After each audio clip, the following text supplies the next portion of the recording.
So scared. Oh, I'm way over there. First time You I went move it? live was No, not it's all right. at all. You may do a different angle. It looks okay. Yeah. That's good. Looks great. I'm gonna check it I out on my wasn't phone. nervous when I went live first. No, I was just showing my birds. Where's the mic for yours? I was sharing it kind of right there. Right here. That's for yours? Yes. Where's Is the it mic okay for if I sit back here? You're right. Oh, that's true. Smart. Is it okay if I sit back here? Yeah. Do you need to hear me? Or you can sit over there. Um, Or you can sit right here on the couch. That'd be good. you do you, boo. Well, I'm just wondering if the camera would pick me up back there, or the audio. The camera would pick me up back there, or the audio. The camera would pick me up back there. We heard you. I'm gonna slide this Several up times. just a little All right. Testing. 1, 2, 3. Testing. 1, 2, 3. Good. From the racks and the stacks and the all-time backs, this is KLB in Portland. There we go. bit. That was from the movie Stand By Me, by the way. That was from the Good layout. Yeah. We can actually make this a full YouTube video too, so this is recording as live. Sweet. Step Ooh, it the down. shirts look good. Look at these They do, professional right? dudes. How about Not seeing your live, my brother. Yours? I'm live.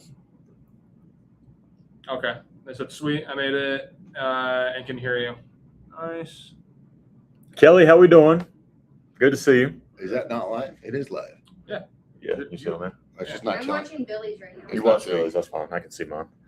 All right. You were right here. Leanne, how we doing? We see you over there. Ed, the car guy's live right now. That's our problem. He's taking all our traffic.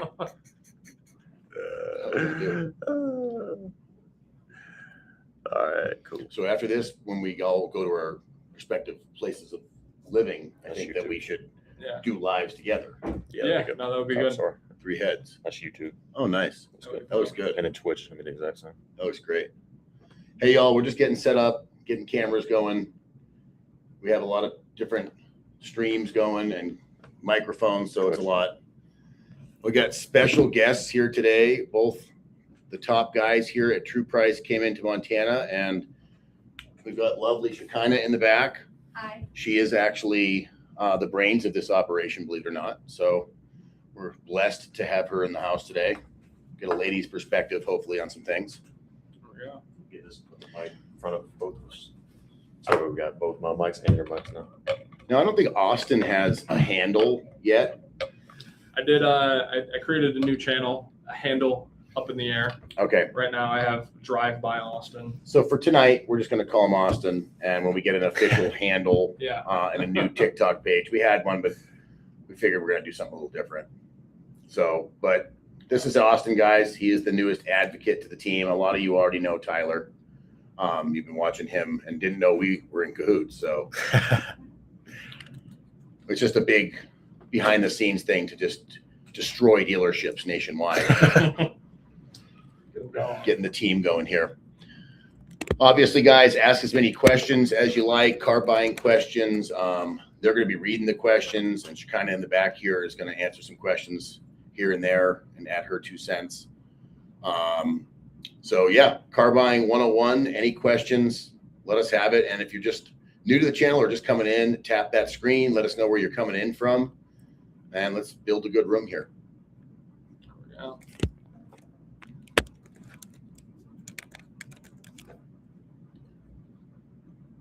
I'm putting our handles above me and you. Oh, perfect. That's cool. Make it easy there, You right? can do that. That's in YouTube on text. YouTube or just on that? This is on TikTok. Nice.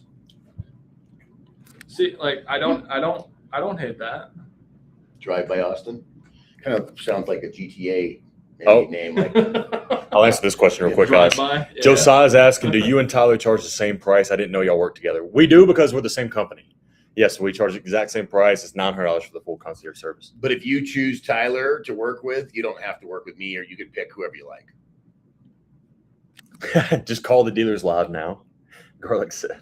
It's like, I got a well, question. I don't like your answer. Let me give you to one of my constituents. I have a question. Yep, go ahead. Good question. I Heart Siobhan said, Okay. Hey, I'm discharged as of yesterday. I got a rate before discharge at 22. Will it be better?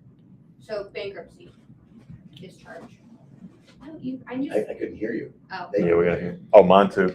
I got heat from mine. Okay, I'll come up Yeah. over there. Just come over here I'll go over there. if you'd like. I'll just be behind the camera. Okay.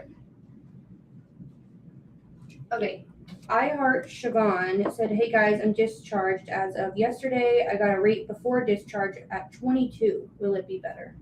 You got a 22% offer before her bankruptcy. So yes, once the discharge happens, and I think money down too. Like when I had a discharge, that wasn't enough. That they were still trying to give me a higher rate until I said I had some skin in the game. Yeah, and I do know the rate changes. There's usually a max interest rate for used cars and a max interest rate for new cars, depending on the state. State, right? And if I've you're seen able it. to get approved for a new car with some money down, that max rate in Florida, it's 14%. So if you're able to get approved after your discharge on a cheaper new car, maxing that rate out at 14% after your discharge is what I always recommended a lot of people to do if they're getting out of like a Chapter 7. If you're able to get approved for a new car, that interest rate being capped at 14 as opposed to 28 shaves so much interest off of that over the course of your loan, 100%.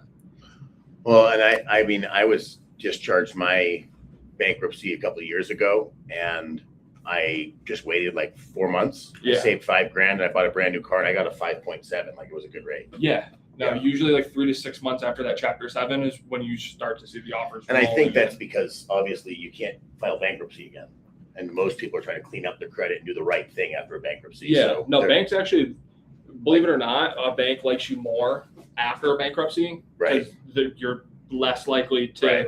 mess it up after you go through the bankruptcy. Yeah. So they actually like it a lot more than I than did the people would bankruptcy to think. get my credit better, and Yeah. to fix it. RH123 said, man, it's so cool. See you guys work together. Billy's my go-to car buying service. RH1234. Thank you, brother. My respects to Tyler, Billy as the same team. Lucky man, we appreciate that. I have questions. They're asking if their particular used car is a good deal, and I just, I can't tell. Get a lot of those. Yep. Yeah, sorry, I can't tell you. You guys, on any used car questions, when you put like make, model, and year and miles and the price, it's an idea of what it could be. I can't tell you without looking at your market, the other used vehicles in your market, the Carfax, if it's a good deal. But what I can tell you is if the price is close to all the other ones that are like it, and it's within $1,000 of all the other comparable models, then it's probably priced fairly. It's just up to you to decide who's got the best value. These days, guys, it's not like Done, the yeah. 80s. And let me explain. Back then, we had a couple books. Most of us didn't have access to these books. Just the dealership did.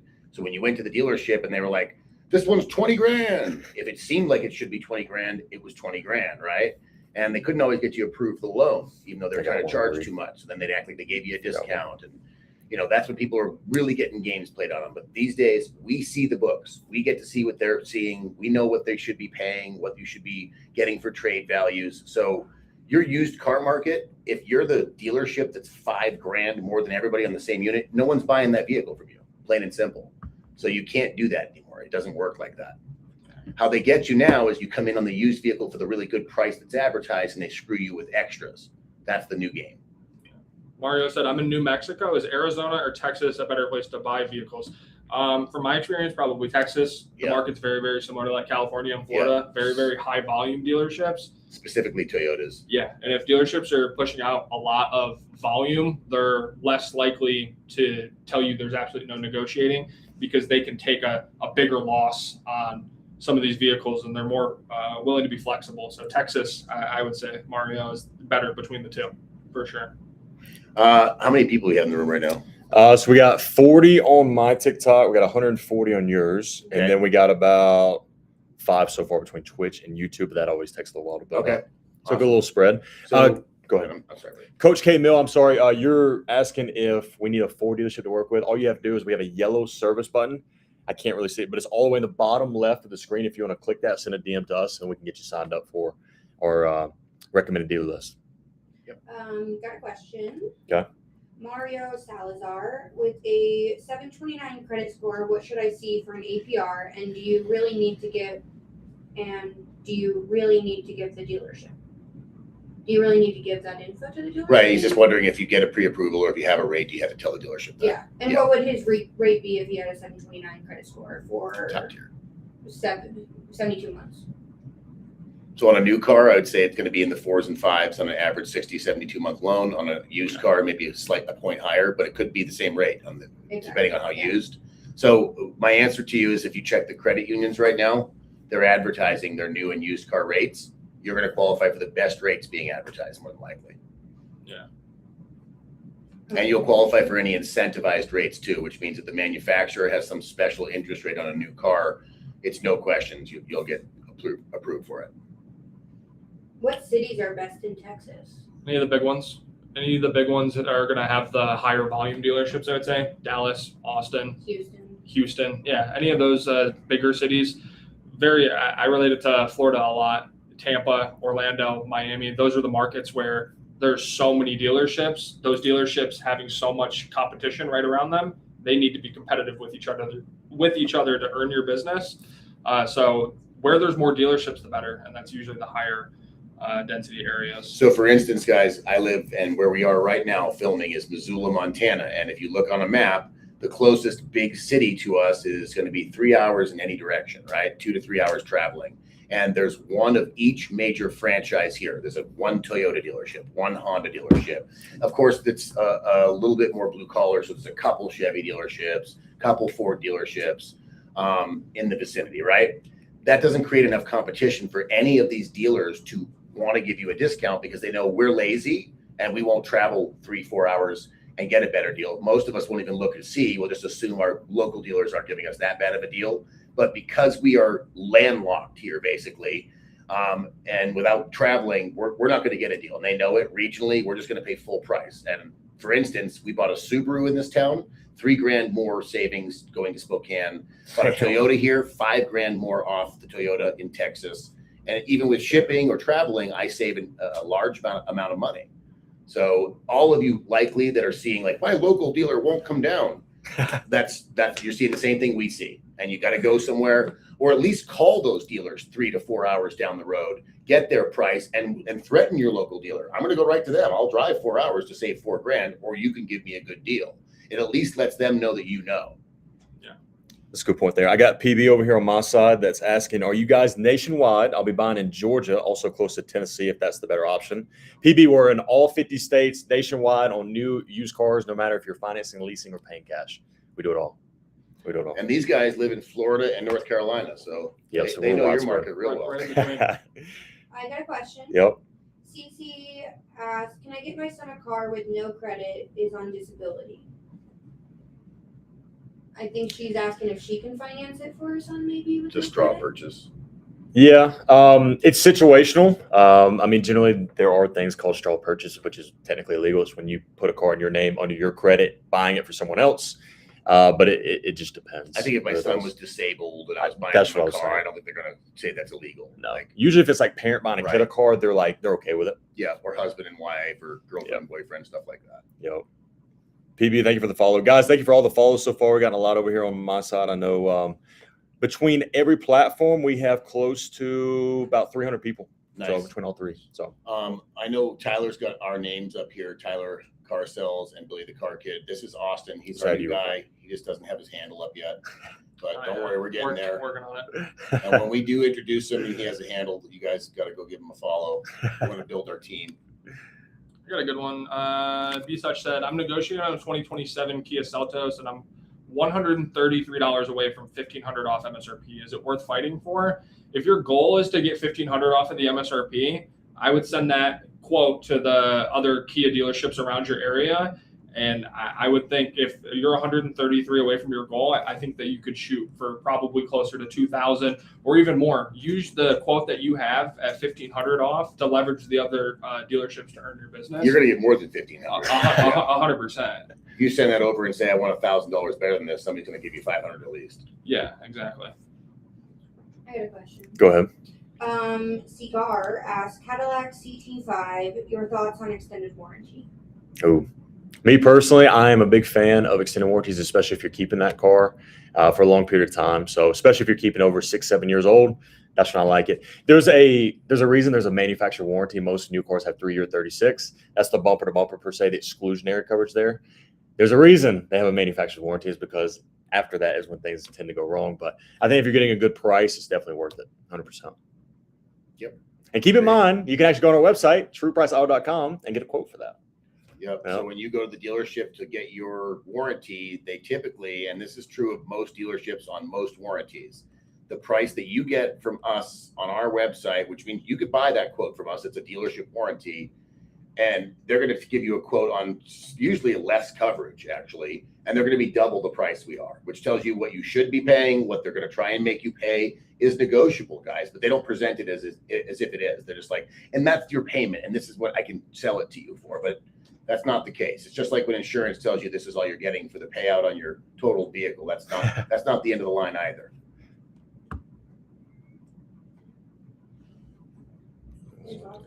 I know. I'm trying to find it. Yeah. Will a new dealer buy me out of my old loan?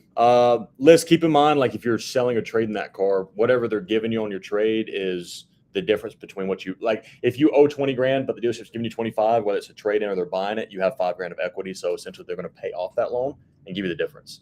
So just depends whether you're financing or selling the car, or if you're trading in that car, if you're selling the car. Declined. Somebody's trying to invite me to something. Remember too, guys, I think a lot of us forget this, and not like you don't want to put your equity down as down payment. It's always a good thing, right? But you don't have to. If any of you need money or want money or just don't want to give the 20 grand you have in equity for your trade-in to the dealership, you don't have to. You could actually pick how much you want to put in your own pocket. You could take all of it. You could tell them, I want 1,000, you take 19. I want 5, you take 15. I want 19, you take 1. It doesn't matter. It's up to you. Don't let the dealership tell you can't do that. Nashira said, hey guys, what questions should I ask tomorrow before purchasing a 2021 Volkswagen Atlas? You should definitely get the out-the-door price before you go into the dealership. Once they send you that, you can see if they're charging anything over the selling price, if they're adding any window tint, wheel locks, pinstripes. You can see any of the BS that you might have questions about it before you get there. I definitely would get that breakdown and the out-the-door price before you go there. Just so there's no surprises when you do. You should agree to the deal before you go into the dealership, 100%. A lot of you ask me, like, go ahead.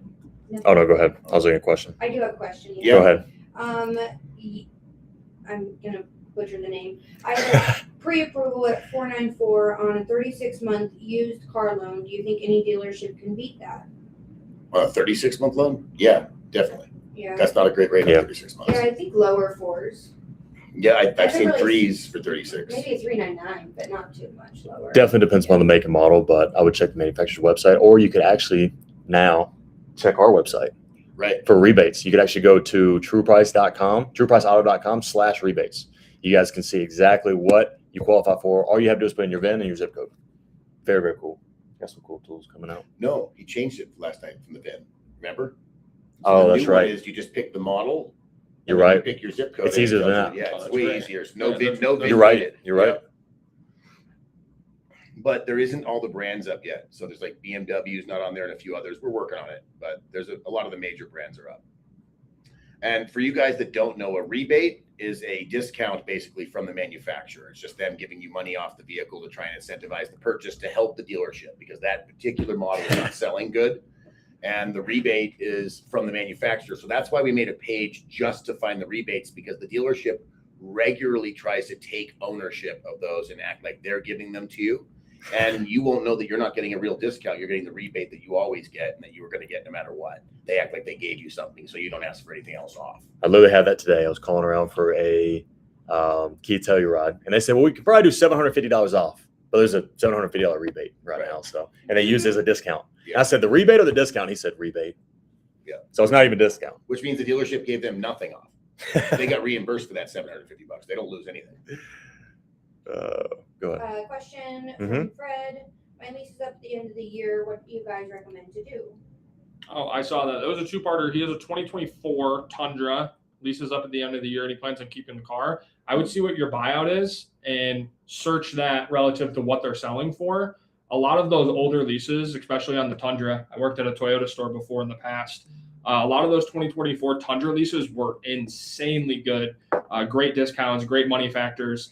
So a lot of people are in a good situation and they can't buy their same car at the end of the lease for what their buyout is. If you can't buy your same car for what you can buy your lease out for, it could definitely be a good option, especially if you love the car.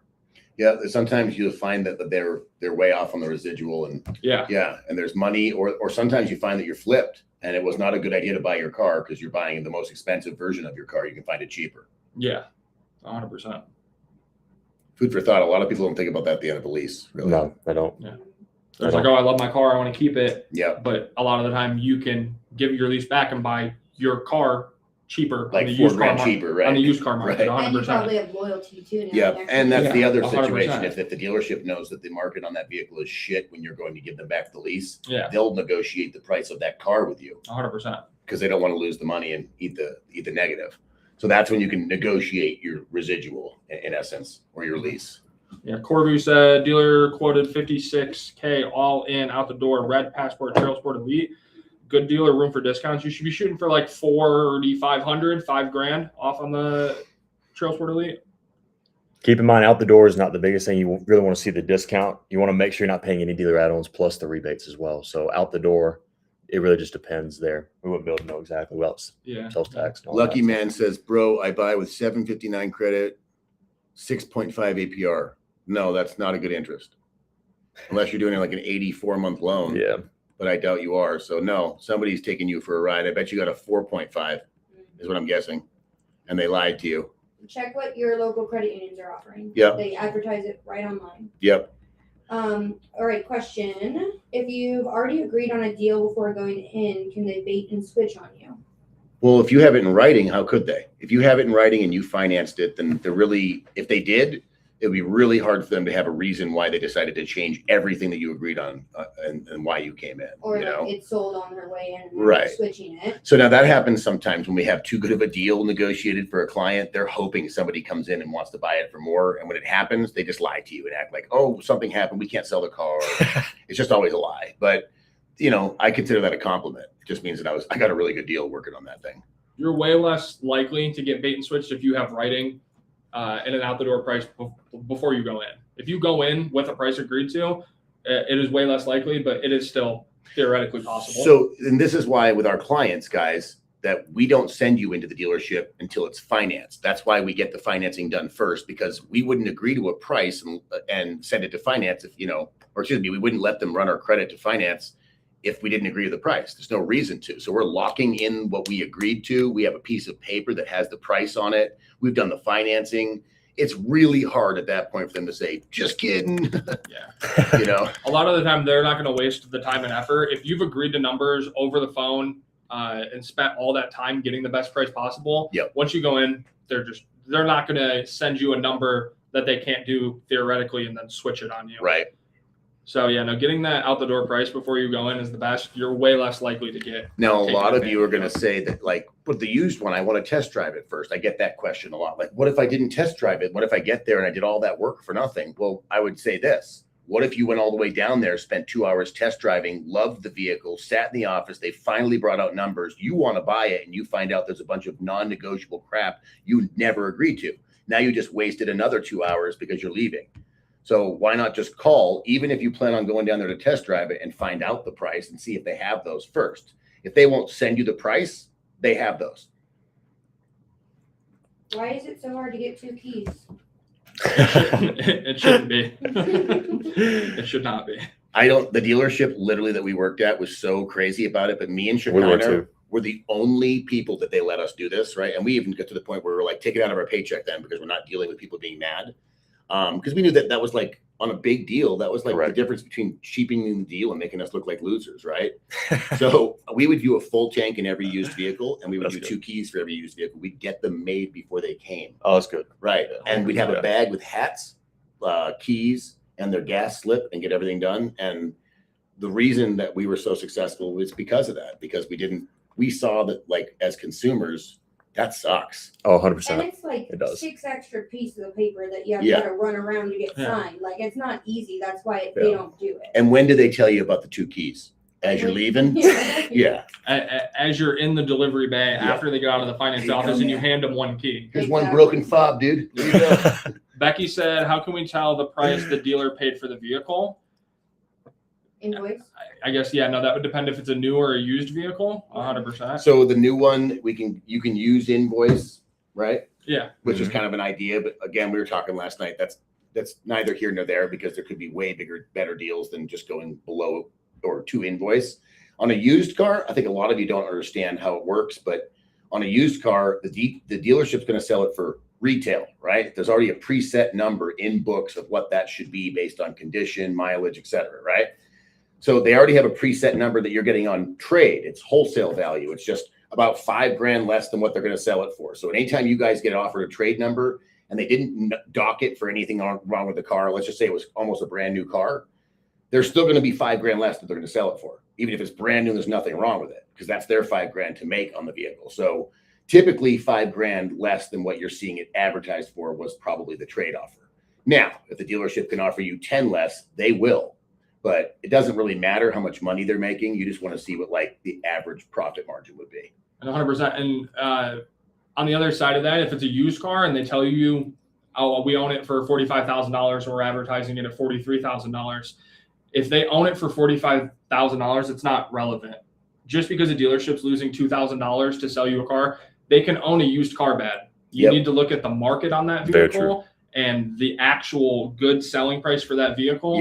If they own it bad and they're telling you that they're losing money, that's completely irrelevant. That's a really good point because what we were just saying is, we want to know what's a fair price to pay for the car. And the dealership will quickly say, it doesn't matter what I paid, what my profit margin is and how much money I'm making. But when they're losing money, they're quick to tell you. 100%. That is true. 100%. Which is good for the goose, good for the gander. I don't care how much money you're losing, dude. If you're losing $2,000, but you still own the car bad. $5,000. 100%. Where can I compare car insurance prices? Oh, I like this one. Car insurance this. prices, you can actually do it on our website as well. A lot of people don't know how many free tools that we have on our website, but you can go to truepriceauto.com right now and it shops it against 140 retailers. Right? Yep. So it's just like we are shopping the best price for you on the dealership. We literally collaborated with Insurify, and that's what they do. They shop your insurance quote to get you the best price. And we all signed up for Insurify. We all do business with them. So we put the link on our website. So we figured it kind of goes hand in hand with buying a car. Oh, I like this question. Is there any easy way to find specifically volume dealerships? I was just working a deal in Illinois, actually, and I couldn't get a good price from the dealerships right around my customer. They just weren't willing. So I actually Googled what's the highest volume dealership. This was a Honda dealership, for example. What's the highest volume Honda dealership in Illinois, in Ohio? And it actually pulled up one.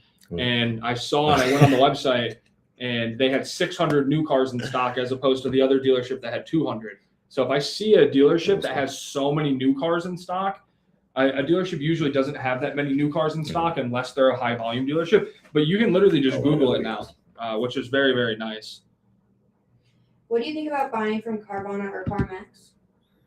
Oh, good question. I'm gonna hit CarMax specifically, as I think they're all overpriced on everything, and they don't negotiate. So it's just one of those things that, they just have the model that people like it, I guess, but me personally, I wouldn't buy. Convenient. I was actually a fun fact. I bought my first car at CarMax. All right. Really? And they killed me. I guess my contention on both CarMax and Carvana is that they're the Walmarts of used cars, right? So I don't want to really give in to the big corporate Walmart of anything. Their business model is to not negotiate. And I tell my clients, and these guys do too, regularly, to use CarMax and Carvana because they give such overwhelmingly better trade numbers. So if they're paying more than everybody else, they're charging more than everybody else. Hence, the last thing I have to say is they don't do the recon. Everything I hear about them is that their recon, which is reconditioning, getting the vehicle ready for resale, is subpar compared to a lot of dealerships. So if I'm paying more and I'm getting less recon, I think that's a double whammy. Agreed. Do you guys have questions, or can I keep throwing them out? Keep going. Let's go. Mario Salazar, he's been throwing in so many comments. Let's go, Mario. Awesome. Appreciate the question. Does down payment matter on who you give it to, the dealer or the credit union? Should I just keep it? You guys know? In terms of down payment, you're going to give it to the dealer, but It doesn't matter. For some reason, there's a big thing going on that there's like a scam about the down payment. Do you know about what's that? That's Like, for years. yeah, but it's just, but no. So you're gonna. It really depends though. Like if keep in mind, only $1,000 you put down only saves you $20 a month. So do you really need to put? But more importantly, I think what he's wondering is, do I need to give the down payment? Like, let's say he's using his outside lender, right? Okay. So he's not using the dealership lending. Does he have to give the down payment to them and bring the check? He doesn't. He can go to his correct. lender, give them the down payment. They'll give him a check for the whole thing, and he'll just be on the line for the loan. Correct. Oh, I got you. Yeah. Right. Yeah. Yep. If you're going with the dealership financing, the business manager or the finance manager is going to be the one that collects that down payment. Yep. Yeah, but I mean, well, for instance, when I went to Spokane to buy my Subaru, I gave my down payment to the credit union, and they gave me a check for the whole purchase. Yeah, 100%. Instead of bringing the down payment Okay. and the check. Yeah. Right? Mr. Lou, I see you keep asking. He keeps asking, how do I protect myself from the service department? But Lou, specifically, if you want to elaborate, you just talking about like if you're in service and a salesperson approaches you, because they train on that now. No, Yeah. That's their new thing. In 100%. case you guys don't know, let's run into it because me and Austin were talking earlier. Yeah. A lot of the profit now, the big deals, big gross deals on how they train is to target service customers. Oh, hold on. Oh, mic down. They want to target service customers because they want to catch those service customers off guard. They know those customers aren't shopping. They're not doing their research. They don't know the market research. They don't know what their 100%. trade's worth. They don't know how better of a discount they can get on that new car that the salesman's going to show them. Yeah. So if you're in the service department, you're getting an oil change and a purchase advisor comes over to you and is like, No, hey, let me don't do talk that. to you. Don't do it. Don't do that. If somebody approaches you trying to buy your car while you're in service, absolutely not. You should not make a same day decision when buying a car. They're preying on you not doing your research, you not having any information whatsoever. And they always approach it with, hey, we want to buy your car. Well, we're low on used inventory. We want to buy your car. We want to overpay you for your car. Yeah. And what am I going to drive? They want you to ask that question so Right. they can trade you out of it. If somebody approaches you and you're there for an oil change, I've had friends, family get cracked. Absolutely just they got the worst deal but I think it's ever. important to say that it's not a bad thing that they're trying to make a sale, right? No, It's absolutely a not. bad thing if you say yes in the same day and you Yes. haven't done your homework. No, you you can need say to do your yes, let's go research. look at it, consider it, bring the paperwork home, but still need to do your homework. Yeah. That's all. Like we're not telling you guys don't buy cars when salesmen try, right? Yeah. Just don't fall for games and tricks Just to do your make you research. do it high pressure. That's all. 100%. say it. Becky had a good question in here. Yep. It was what's the worst thing that you've ever heard of a salesperson doing? What's the worst I lie think you guys ever? heard my story today. Yeah, yeah. No, actually, it's a two-parter, kind of with the service to sales that we're talking about. I worked at a dealership that had a service to salesman who had been doing it for 20 years. He used to tell people that wanted a $500 payment, oh, this payment's only $836 for 3 months, and then it goes down to $500. That is completely BS. He would tell people, oh, it's $836 now, but after 3 months it'll go down to $500, and then they come to him and they'd be like, Hey, the payment didn't go down. the payment didn't go down, and then Should I refinance? and then he would try to trade him out of it, and he actually got sued. Oh, that's a video. Quite a few for both times. of us. Oh. Quite a few Refinance. times. That's Oh, a yeah. big video. I wanted to tell the story actually about I had a client that we helped a few months ago, or like 6 months ago, and she called me, hired us again, because she tells me over the phone that she went in there 3 months after we helped her buy the car for an oil change, and they got her into a lease, and I looked it over, and they ripped her crazy, and she was pregnant, and she was like really. Oh, I it remember was that one. I remember hormonal, that one, and they yeah. just took advantage of that. We had just and- bought her a car, yeah. Yeah, and She got an EV, right? I can't help her at this point. I can't get her out of the lease and put her in a better scenario at this point Because of where she's sitting because right of now. where she's Yeah. at. Yeah, Sure. it's really unfortunate. And she just went in for an oil change 3 months after buying the car, and they got her out of the car and into another Of one. course that she they didn't did. want. Yeah, what Man, you guys that's- don't know is if That you go salesman in, was high-fiving so Oh many my people that gosh. day. Oh, yeah. 100%. So He got the upset shout for outs her. on Saturday morning meeting. Yeah. So Yeah. upset for her. Dealerships literally have softwares, Auto Alert, Automotive Mastermind, Yeah. that show upcoming service appointments, and they show, oh, you have 3 payments left of your lease. Salespeople Right. are all over that. Oh, Yeah. you have 3 payments Yeah. off in your lease, and you're showing up for service. Prospective client. Oh, that's sure. a layup. Yeah. That's a layup. You're 3 payments away from your lease. They're going to be asking anyway. 100%. Yeah. I got one There's right here literally too. softwares that show you that you're coming in for service. So they what show was you really all cool your is back purchase in the day when information. we were at the dealership, actually, the new software they were just coming out with back then, it was kind of new stuff. Yeah. But I'm sure you guys have both seen it tons, but we were just seeing it was the spy software that like you sent a text or an email, it would tell you if they read it. 100%. Right. yeah.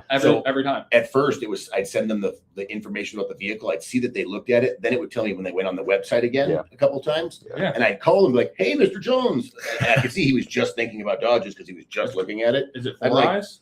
Yeah, I think it was. 4 eyes with Yeah. dealerships still use that. Dude, and the guys would always like, oh, it's crazy. I was just thinking about this. I'm like, it's a crazy world. Shall we buy one? It was nuts. Oh, Jackie confirmed it. She said I'm a BDC rep for a dealership and I use Automotive Mastermind all day long. Mhm. Yeah. When I worked at a dealership, it was honestly my most used thing. If I didn't have anything Sure. going on in the CRM, Automotive Mastermind. It's got 20,000 Yeah. people in it. Every car Yep. that we've ever sold, what their interest is, what their payment is, how many payments they have left, how many Mhm. vehicles they bought from us. And it has every single bit of information. I hate Auto Alert. Okay. Automotive Step Mastermind up is one second. definitely Yeah, go ahead.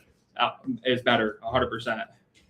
Chrissy asked, who's Uh-huh. more shady, car salespeople or the owners of the dealerships? A lot of salespeople don't know that they're being shady, which is funny. They get trained to lie. That's a and good point. They don't even 100%. they don't even know. When you are first into the business, you're called a green pea. You don't know anything about how anything works, and your training is actually word tracks on. If they say this, you say that, and if they say this, you say that, and they're like essentially trained to lie. So you just need to be educated as a customer, and I kind of know the answers Yeah. to your own questions. You can still go in and ask a salesperson a question that you already know the answer to kind of feel them out. Yeah. You want to know if you're being Yeah. lied to. I agree with that. I don't think really know. keep in mind, guys, even though the car business gets a bad rep, and yes, there's a lot of crazy salespeople, there's good salespeople out there in the business. There's 100%. good people in the business. There's good dealerships. All my best friends are still in the business. And but yes, it's really the way you're trained. 100%. And you're trained to kind of walk that line in the gray area, not to lie, but not to tell the truth. You know, you want to not tell all the information. So, but good question there. Yeah, there's good and bad in everything, 100%. Yeah, of course. Let's see. I have one up here I want to ask too. Best way to test drive without pressure to talk numbers. Eric, it's just a part of it. If you go into a dealership, especially if you test drive a vehicle, it is their job to try to sell you a car. So at the end of the day, just tell them, listen, I'm just here to test drive. If you just tell them, listen, I'm not even buying for another 6 months, generally they get discouraged and kind of run away. But, you know, I'm not, you're probably going to not only get that salesperson, you're going to get the manager to talk to you. It's called a little TO, a little turnover, fresh face. You may get the finance manager come talk to you, but at the end of the day, there's going to be a little bit of pressure if you go in. I have a couple tips. Say Yep. you're buying a car for somebody else. You're buying a car for your daughter. What's your tips, Shay? How are they going to sell you a car? When you set up the appointment, tell them that your brother is helping you buy this. He Mm. used to sell That's a great cars. point. You're not the deciding factor. Great point. You Great point. also have a Toyota to test drive and a Honda to test drive. And I have this other car to test drive. So I know I'm buying a car. I just have to figure out what I'm going to buy. Then he knows, okay, I've got to win her over. She's not buying this car. She has to figure out what she wants to buy. I want my car to be the one she decides on. That's a great point. They're going to sell you on the car, and they know that you have other vehicles to look at, so they don't want to give you numbers. They don't want you shopping and comparing the numbers to the other cars. They're just going to try to sell you the car and Yep. tell you all the features that are amazing, which is what you want to know anyway. Absolutely. Great point. Great point. Someone asked, how do you not get pressured if you go in just to test drive a vehicle? Sure. So elaborating a little bit. Yeah. Great points. Brenda said that's great advice. Thank My you. advice is to tell That's them my to part. shut up. That's what I Yeah. set up Yeah. with clients, so I'm pretty familiar with it. Like, I don't want to be rude, but I would literally just tell somebody, like, if they were being that annoying and pressuring, I'd say, hey man, I'm not going to give you a sale. You've ruined that. Like, you're ruining everything right now. Stop talking. Bill29 just asked, Billy, how soon can we get started if I hire you? I'm ready now. We have a skip the line offering. We have concierge, which is it about 7 days right now? I think so. Yeah, about 7 days before you'd get started. So we'd get you done before the end of the month. But if you wanted to get going right away, you can actually sign up tonight and tomorrow. Well, actually tomorrow's Saturday. So Monday, somebody would call you, get the ball rolling. By Tuesday, we'd be shopping for you. I got one on YouTube real quick. Dale in Progress, this is someone who always comes to my YouTubes. I appreciate you, by the way.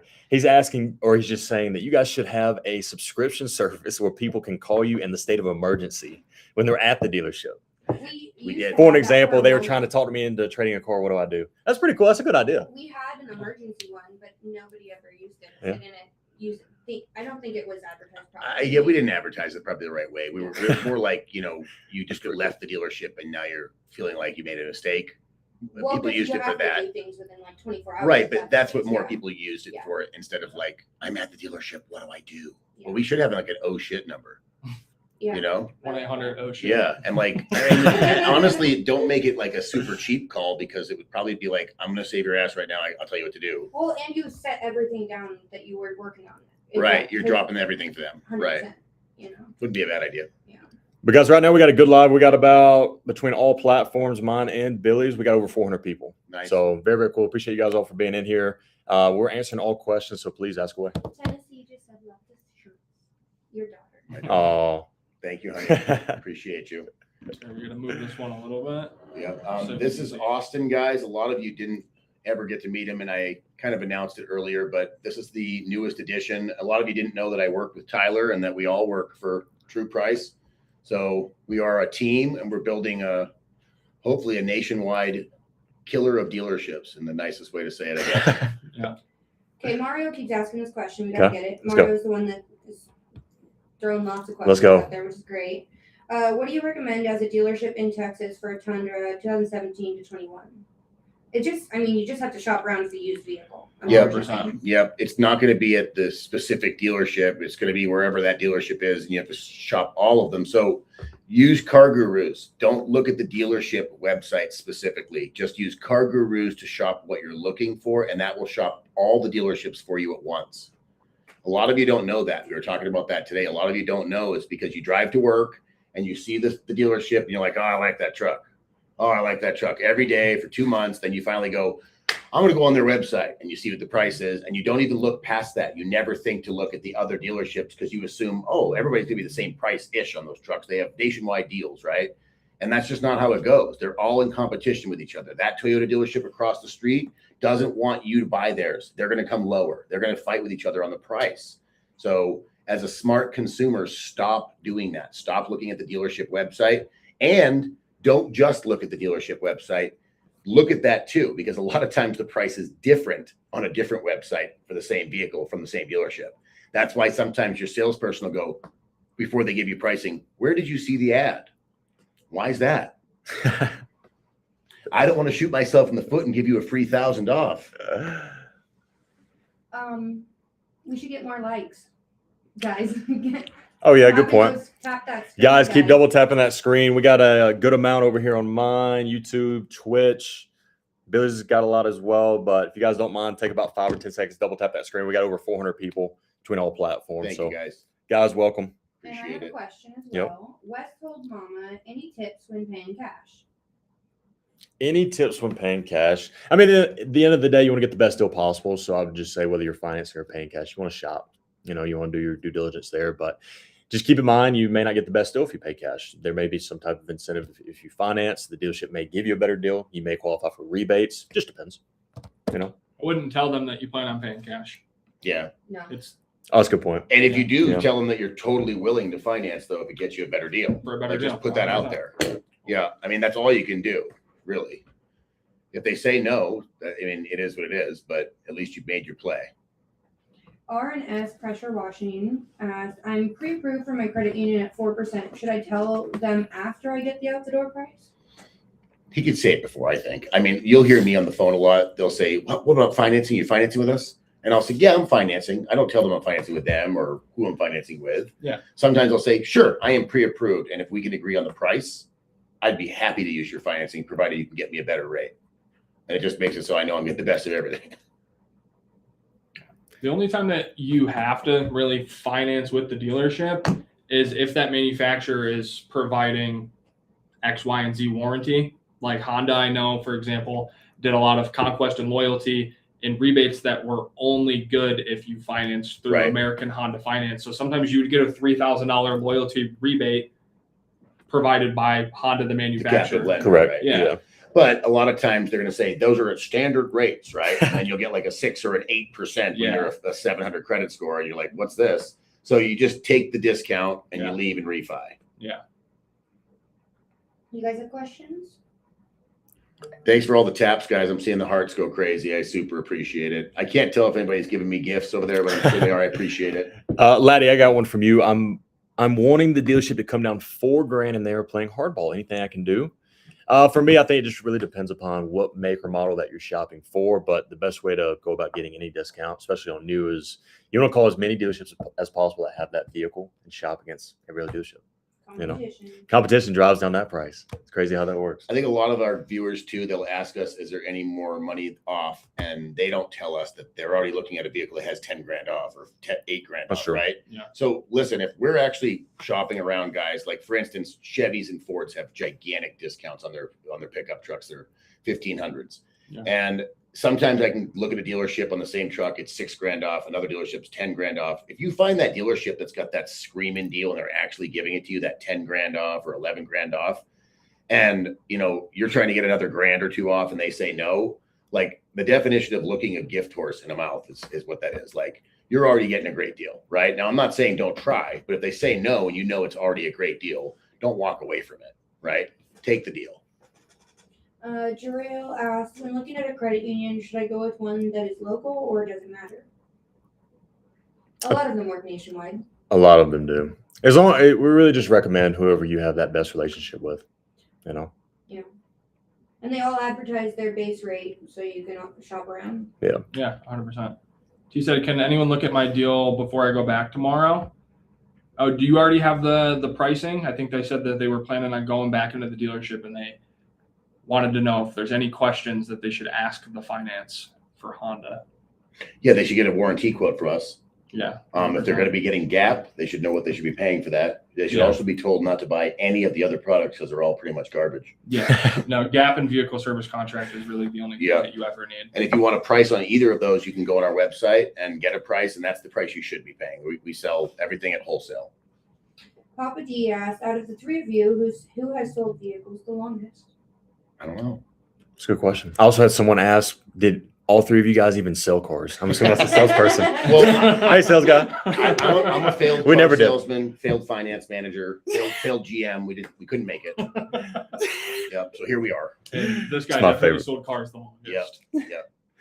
Yeah. White in the beard. A little bit. That's my favorite thing, Actually, guys. I think I have sold cars the longest. Really? 11 years. Yeah, you sold cars 11 years. That's She did great. it since she was in high school. Yeah. Oh, fair enough. 19 is when I started. So the GOAT is behind the camera. Yeah. Yeah. 11 years selling cars. Running the business. Yeah, I met Shekinah at the world's biggest Dodge Ram dealership, and she was on a new car team, and I was the top grossing salesman in the whole dealership, and I was a used car salesman, believe it or not. Didn't even sell one new truck. I sold, my biggest year was used vehicles, just used. And they said, if you sell this many this month and this many this month, we'll give you an assistant. And then I started burning through assistants because I was too hard on them, because I expected them to keep up with me at 50 cars a month and 40 cars a month. And they always couldn't. Shekinah could. She kept up, and she got a healthy paycheck every month for it. As my assistant, I remember a lot of $10,000 paychecks. Oh, do you? I do.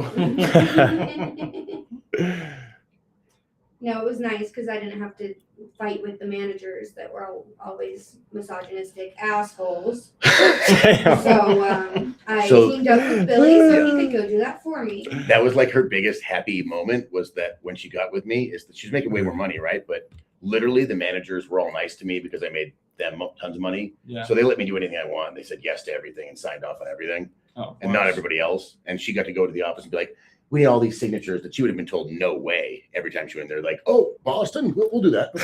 They would have just said, I don't have time for you. Yep. Not even look at it. And that's when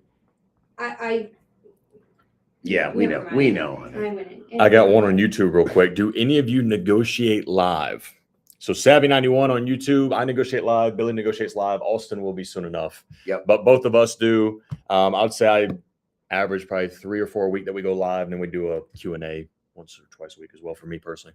We have a service where you can hire us to negotiate live, and we've had about 3 people sign up for it since we initiated. I think a lot of people don't realize what the service really is because the way we display it. But we also just sometimes handpick, like, oh, we're going to go live and we've got this deal. It happens to be a good time. So sometimes you get the bonus of us doing it anyway. If I do that, I always call my client or text them and say, hey, I'm going to be talking about your deal if you want to check it out. And generally they love it too. They love It'd it, be so yeah. cool. It'd be cool like if I was buying a car to watch it go down live. Now, remember the people that sign up for live negotiation and pay that little bit extra money, we're going to send you a screen recording of the live. You're going to get, oh, look at that. We all got 3 cowboy hats on my thing. There we go. That's my favorite gift. Oh, that's awesome. Oh, dude, give me a killer mustache, dude. Yeah. But yeah, well, you'll get a screen recording, and that's kind of cool too, because you can like literally when you're talking about the great deal you got on your vehicle, you can say, look, you can watch them negotiate it. I have it right here. Election lady, why do we have to pay a dock fee on used cars, even new cars? Dock fee is just straight profit for the dealership. So they literally itemize a specific line so that they guarantee themselves profit on every single car deal. They're legally allowed to, so they will. Yes. Yep. Yeah. There is dealerships in the nation. I think that one that Sean Seals Deals works at. It's God, I can't think of the name of it, but it's a dealership down south, and they don't have Long Lewis Ford. Oh yeah. They do not have any dock fee, and a few others. They just have no fees. That's good. They have a low price, no fees. They don't negotiate. Yeah, fair enough. But it is a pretty good deal there. I've actually shopped and bought Fords there that were better deals than their competitors that were negotiating. So Yeah. No, Stingray Chevy in Florida tried to do that for a little bit, and they advertised it, stamped it everywhere, and then they went back to it. Like, yeah. The dealer fee, though, is just a profit line. That's all it is. And the dealership will tell you things like the state makes us put it on there. That is a complete fallacy. And that's just them saying it because they don't know what they're talking about. Yeah, no. What it really is the state regulates them putting it on there. So they can't discriminate. So if they give anybody a dock fee, everybody gets a dock fee for the rest of the year. So it's always going to be on the paperwork, which don't get upset about that. If you don't like paying for it and you negotiated a big discount, then incorporate the dock fee into the discount you're asking for. So even if it's on the paperwork, you offset it with your discount. I got one from Eric real quick. Sorry. Will dealers accept True Price Auto's extended warranty? Yeah. Of course. Yeah. So keep in mind, we actually partnered with a company. After you sign up for that, we recommend just keep your contract in your glove box. If you ever go into a dealer, your service advisor will call that company and handle that. So yep, it's the same warranty that dealerships sell, guys. We're no different than a dealership selling you a third-party warranty. We're selling the same exact one. Any ASE certified mechanic. Yep. Let's see, I keep losing this question. I got one while you're looking too. What are the only fees that are acceptable? Really the only thing you should pay after sales price is dock fee, sales tax, DMV, Tax title. license. That's it. Yeah. But Why is it so difficult for a dealership to give me buy rate up front, but frown upon outside banks? Because it's actually profit. It's called finance reserve. So if they hold your 2 points in interest, it's actually profit for the deal. So if you get approved for 6.99 and they write your contract at 8.99, the difference in that 2 points over the whole duration of your loan is profit on the deal.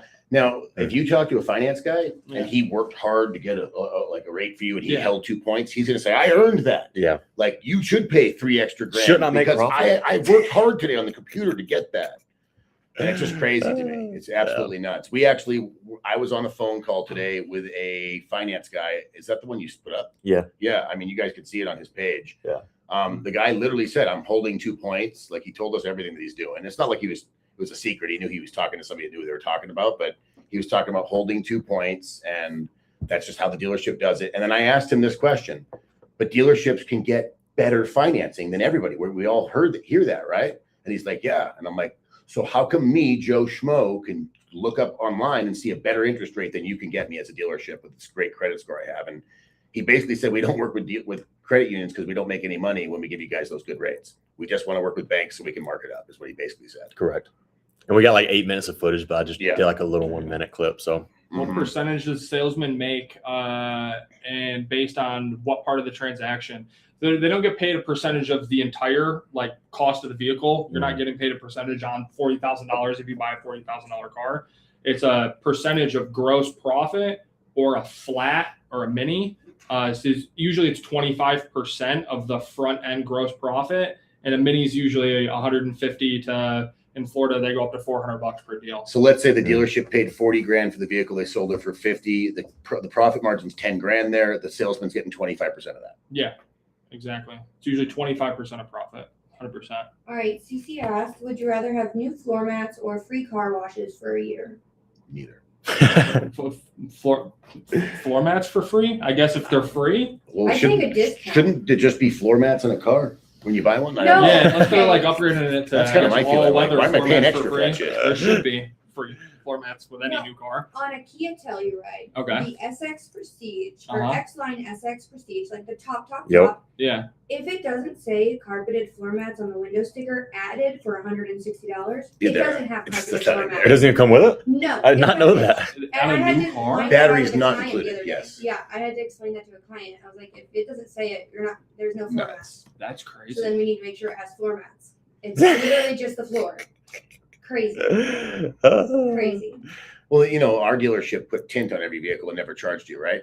They had a tint shop. The vehicles came in for PDI. Yeah, They went ours through there too. and got tint, right? Now all of a sudden it's a charge. We got Yeah. charged for that. We got charged for that, right? Mhm. And it's like a $600 charge to see if we'll pay for it. Yeah. No. And tint at the tint shop at our place, literally the guy that worked there, like he was like, "Yeah, I can do this for like $8." Yeah. Like that, watch, it's done. And that thing cost me 85 cents. I was like, wow. It's like the protection packages Yeah. as well. Like Yeah. they spray it on, it takes 10 seconds. The girl I was talking about that I told about the floor mat, she's in here. And she said, that's me. That's so crazy. Love that. Let's see. How can I get a lower monthly payment without putting more money down?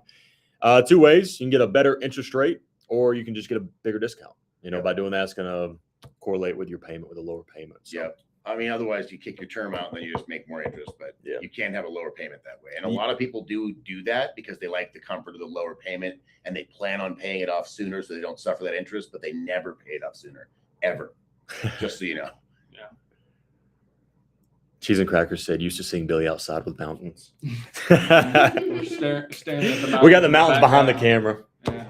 I would do in a lot more mountains this summer, guys, but the smoke in Montana has been unbearable. Today's the first clear day we've had in a while.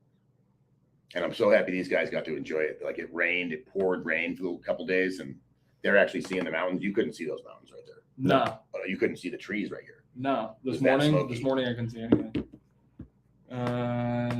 There was one in here that was posted a few times. Can you tell us what are the only fees we pay? It's dealer fee, dealer doc, tax, tag, title, license. And That's I it. replied in the comments to that too.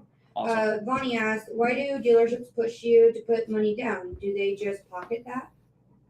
No, You can't pocket a down payment. no, that's a fallacy. That's a like online TikTok crazy fallacy. Yeah. The only way they could do it is by just tricking you on the numbers Right. and charging you fees to offset it and Mhm. actually not. Right. But It doesn't they're apply not to the principal. stealing your down payment. No. They're just offsetting it with extra charges. You'd be able Yep. to see it on your vehicle contract, your actual vehicle contract, not the out the door price worksheet. Your actual vehicle contract will put an amount of money down on your So you have to contract. think about it like this. Forget the dealership for a second. This is how I have to always explain to people, and then it kind of makes sense because you put the dealership in there and it instantly confuses you. If you're buying a vehicle from your neighbor across the street and he said 50 grand and you agreed on the price and you gave him 20 cash and you went and got a loan for the other 30, that's the same thing as putting money down. You're getting a loan for the difference That's of a what good way you to put describe down. It's it, right? So don't confuse it any more than that. I remember the first time I heard that TikTok trend. I was actually a used car manager and someone came in It and said, was are you crazy. still in it? I'm like, It was "Oh." crazy. I didn't understand. So I had to kind of like break it down, but like I could understand her point because people who were not educated in that field were saying stupid stuff. Sure. I saw the thing for the longest time when I was still in the business about down payments being illegal. I saw that too. I saw down that too, yeah. Down payments. It's not illegal. It's not illegal, and sometimes Your a decision. bank. Sometimes a bank will require you to put money down Right.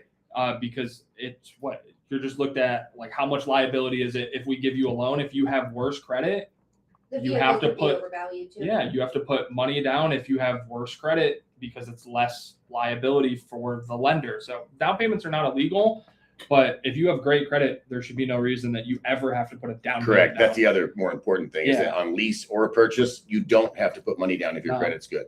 You're going to hear dealerships say, you have to, it's the law. Yeah, the state says, and it's just, that's all lies. I literally had a video. The guy said it's mandatory, and then 30 seconds later, I was like, "Well, you don't have to do it." And I was like, "You just said it was mandatory." Well, yeah, the manufacturer takes it. That's always their biggest thing too, Yeah. especially with leases. Yep. First payment's a must. Is what they say. Yep. Nicole, why would the dealership get mad if you walk in with a check from the credit union to pay cash? Because they don't have a chance to sell back-end products such as Yeah. warranty and all that. That's why they actually hate sending you a buyer's order or a full breakdown, especially if you're buying like a any type of car. If they send it to you, they know you're going to take that, get the check to the exact penny, and bring that in. Yeah.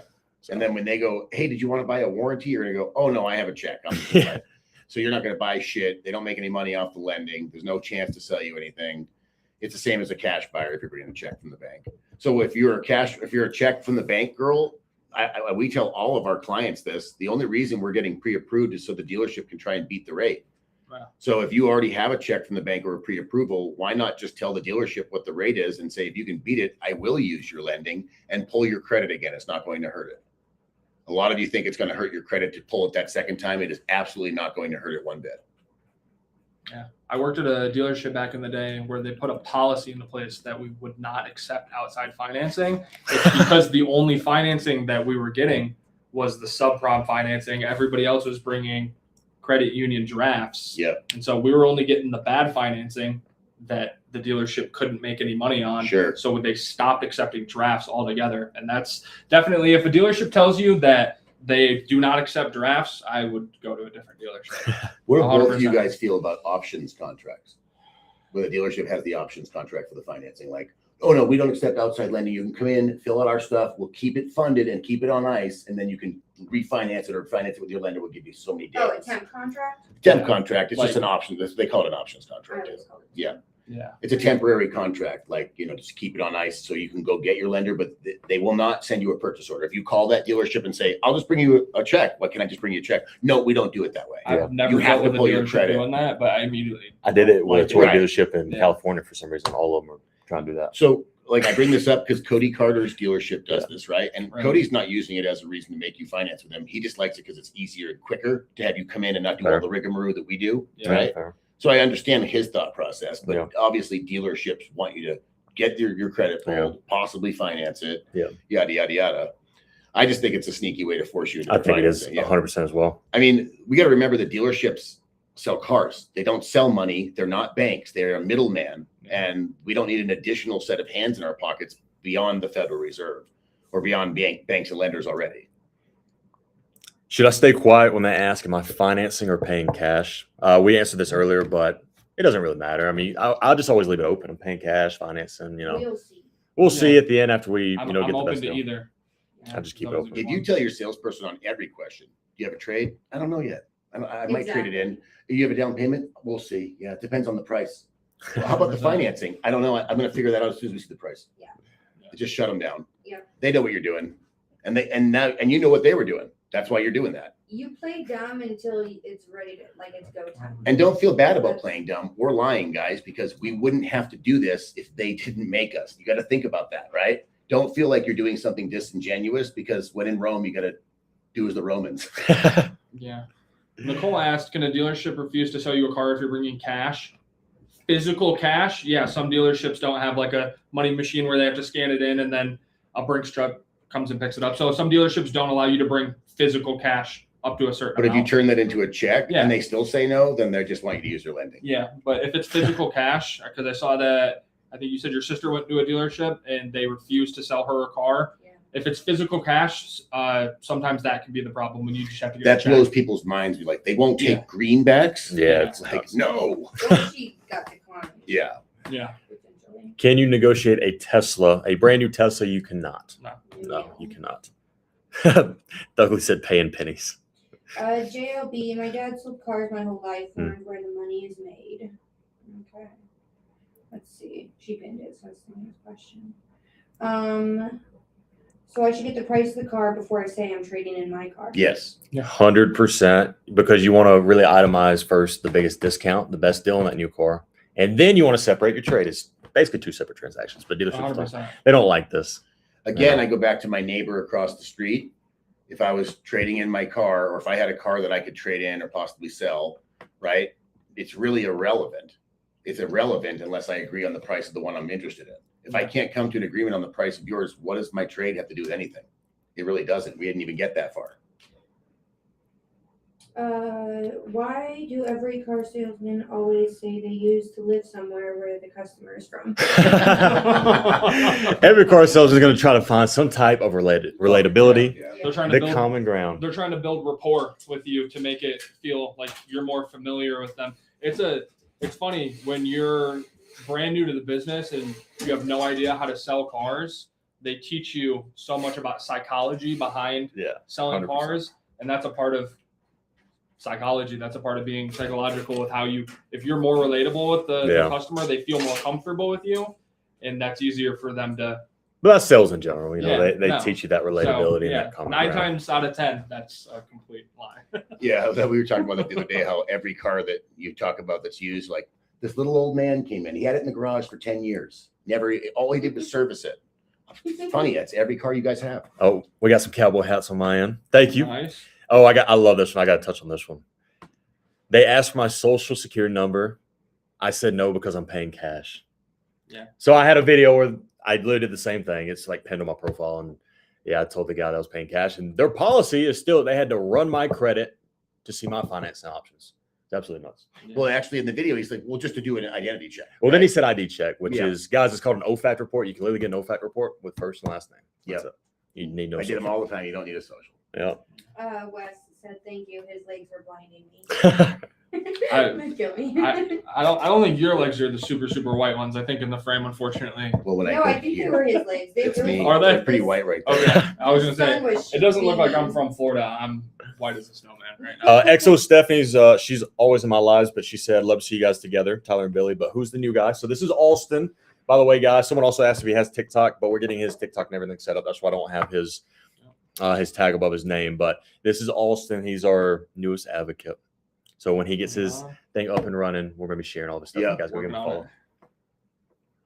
follow. There's a good one. Should I hold on to my keys while they appraise your car? You have to give them your keys initially, but I would immediately get your keys back. Yeah. I wouldn't let you have your keys with a sales manager for a extended period of time because everybody's done it. I mean, if the keys are at the sales tower, you're not going anywhere. So I would immediately get your keys back ASAP. We talked about it yesterday. It's a 100%. tactic that the manager takes the key or the salesperson takes the key and gives it to the manager because at the very end of the transaction, if you don't buy a car, it gives them another opportunity to come out and be like, here's your key. Oh, by the way, I can do another $500 off. Yeah. It just gives them another One more opportunity. swing. It at is that. what it is. That's 100%. it. I'm going to ask this just because I did one the other day. How much can you negotiate off a new CRV? Gas, we're seeing about $3,500 off. Hybrid, a little bit more, about $4,000, but depends where you're at in the country. Yeah. Jamal, should I take my Dodge Ram pickup truck back to the dealership? I'm paying $1,300 a month and 2,000 miles. You're probably not going to be able to take that car back to the dealer if you signed all the contracts and all that, unfortunately. Yeah. It's funded already. They're not taking it back. You're just going to have a bunch of negative equity and eventually they'll just let this vehicle sit there till it gets towed. Yeah. Felicia, I'm going to ask this one because you always ask a lot of questions. Why do dealers always try to push the car on the lot rather than ordering the car that you want? Sell the car right then and there. Well, there's a lot of different reasons. I think the first thing for you, a benefit for you, first off, is you're going to get a better deal on that vehicle that's on the ground as opposed to ordering it. Yeah. But they also, most of the time, will be financing these cars. So there's interest that they have to pay daily. So Correct. they want to get rid of that car. Yeah. They definitely do. They have daily accruing ownership costs. Like when you get a loan on a vehicle, you have interest that you're paying every day. So are they, but it's astronomical and they get penalized. That's why you guys here on 60 and 90 days is a good time to ask for discounts. It's because they get penalized on that interest for their flooring plans on 60 and 90 day markers. So that means their interest just went up on those vehicles and now they're paying extra interest every day on that vehicle. And think about that. If a vehicle's costing the dealership $100 a day, let's just round up, $3,000 a month, right? And you ask for $3,000 off, they could say no, but they're gambling because they might have it for another 30 days and still pay $3,000. And they could have just taken your deal and made money on the financing and washed their hands of it. How do we get dealerships to lower their markups on certain vehicles? Competition is going to lower that markup. I say it all the time, but you want to call as many dealers as possible that have the car that you want. We always just recommend like a minimum of 5. If you can call 20, great. If you're up to it, yeah. The heavily marked up dealer ads drive me crazy. Wheelbox paint protection and floor mats. Yeah. No, those ones are very, very bad. I got one for all of you, and you guys hear this every day, and a lot of you viewers are going to feel this too because you'll be calling dealerships about used vehicles. You're going to hear this a lot, okay? And this is because of the software that the dealerships are using. It's called live market pricing, and basically they can tell what other dealers have in a search radius. Let's say it was 500 miles around them. Hey, who has got any comparable model like this? What are they selling it for? So they can price accordingly and be competitive. Well, because they have this software, the new normal is no matter what car you call about, they say this is the best price in 300 miles. They always say it every time, even if it isn't. And I've like a million different times shown them, actually, no, here's 5 that are better prices. I like yours. It's closer. Can you come down on it? Right. So don't ever take that as gospel. It is a complete lie. They are using software. They can see pricing, and sometimes they do have the best price, but it's up to you to really search around. They're going to say that as just a rebuttal every time, no matter what. This is just a little side note, but someone said you should sell the shirts. I'd buy one. Richard wants it too. Yeah, very comfy. West by God, can you tell us how you guys handle trade-ins? Oh, great question. Yeah. I'll start. When it comes to trade-in, we essentially take all your information. We're going to ask you for a bunch of photos just so we can get an accurate appraisal, but we're going to shop it through all the third-party platforms such as CarMax, Carvana, other ones, because the dealership's going to lowball you. So when they lowball you, can use these as leverage. So. Yeah. And generally added after the negotiation? Yes, that's a great point. So this is after we completely negotiate the best deal. So we're going to really focus on that car deal. We're going to tell them that really right now we don't really have a trade. I don't straight up lie, but I just say, not right now. And then we're going to get the best deal. And then at the very end, I just tell them, listen, we're thinking about selling our car, but what would you guys put on it? Then they're going to lowball you and you can use that. Tyler's a really nice guy, and I would just straight lie. I'm going to lie to him. I don't feel bad about it at all, guys. I wouldn't have to if they didn't play games. That's true. They're putting me in the position just to buy something. I got to learn how to do this. So I don't feel bad about it. And don't feel bad about it if your salesman's like, you lied to me. You'd be like, you lied to me. Actually, I lied today on my live. I told them we didn't have a trade. We do have a trade. Yeah. So I lied. How do you feel about leasing versus buying? Depends on the car. Situational. Yeah, it completely depends if it's a good lease or not a good lease. Give you an idea. I actually lease my truck, and my fiance finances her car, but we're going to keep her car, and I get a new truck every 3 years. So It just depends. And I don't drive my truck. Someone said don't lease though, but again, situational. The other day, I want to tell you guys this. The other day, I was doing a deal for a client, and they qualified for about $2,500 in rebates. One of them being the military rebate. Another one was I don't remember exactly what it was, but they qualified specifically for it. It wasn't a generic one that everybody was getting. And the dealership asked me right up front, do you qualify for any of these rebates? I said, no, we don't, right? I knew full well we got $2,500 off whatever additionally we got off from them. Yeah. The guy works the whole deal with me and gets me down to a pretty good price. Yeah. I work him for a little bit more. He gives it to me, and I'm like, okay, cool. And I get $2,500 off. Here's the rebates I qualify for. And he literally said, nope, I'm not selling the car to you. You lied to me. Those rebates I would have used, I said, as my discount. I know that's why I didn't tell you about them, but you were able to get me to that price without the rebates. And now you're telling me you can't. So you lied to me. Rebates are straight manufacturer's money. The dealership does not lose any additional money by giving you that $2,500 off. So I don't tell them about my Don't lose rebates I anything. qualify for because it doesn't matter. It's irrelevant. And when they ask you up front, they're just doing that to include them in the discount they give you. So Very don't true. tell them, say nothing. And like I did here, the salesman said, I'm not selling you the car and got mean and nasty with me. However, his manager said, what are you doing? We're not losing this deal. Yeah. I don't care if you're mad about the guy tricking you. Maybe get better at your job. No, 100%. And the manager didn't care because they don't lose any He additional didn't money. lose Back any to my money. point. He was giving me that deal anyway. If you qualify for the rebate, it they was lose nothing. pride, and that's the problem. And that happens a lot with car salesmen. They'll be like, you're not getting the car because I didn't get the better of you. 100%. Someone was asking, who is the lady in the background asking questions? That lady is Shekinah. She's arguably one of the most important pieces of True Price. She actually goes shopping basically for all you guys and helps make our list before we actually live negotiate it. Any of you hire us, you talk to her first. Yes. Z asked, hey there, how do I get the best deal on my car payments to match what I was previously paying? Ask that again. That's tricky. And she's asking, how can she get the same payment that she already has? What did she pay yeah. for that vehicle? But it's, But you have to ask. naturally. We have to ask her. Did you pay $25,000 for that vehicle? Right. Then you need to look at another $25,000 vehicle. And what was the interest rate back then? Was it Right, higher? but Like, right, but I there's- mean, more Yeah. importantly, she's probably looking at a more expensive vehicle, hoping her Exactly. payment can stay the same. That's what most people do, right? down Yeah. payment. Right. Yeah. No, and Math when I was has in the to math. business, 100%, I had customers say, oh, I want to keep my $350 payment. I would go back and look at their deal. Well, last time you had $7,000 of equity in your car. Yeah, it was a So $25,000 car. 100%. Right, So you have to look at your last deal.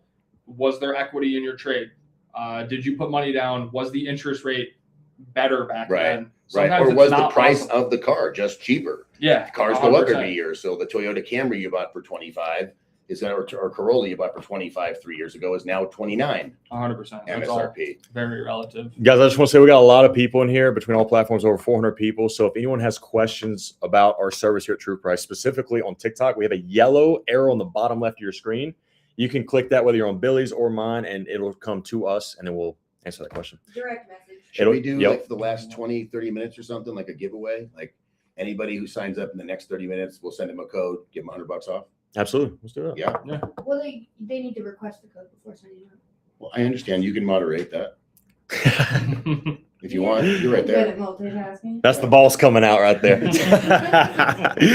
But that's awesome. So if you guys didn't hear him, he'll do an additional discount code for you guys if anyone wants to sign Yeah, up for the anybody next 30 signs up minutes. during this broadcast. That's Shay, awesome. is 700 credit score good enough to lease? Yeah, 100%. 660 was like kind of the threshold for every brand that I work with. 700, 100%, you'll be good enough to lease. T Plus is asking if this is our full-time job. And yes, it is 100% full-time. Isn't this cool? It's so awesome.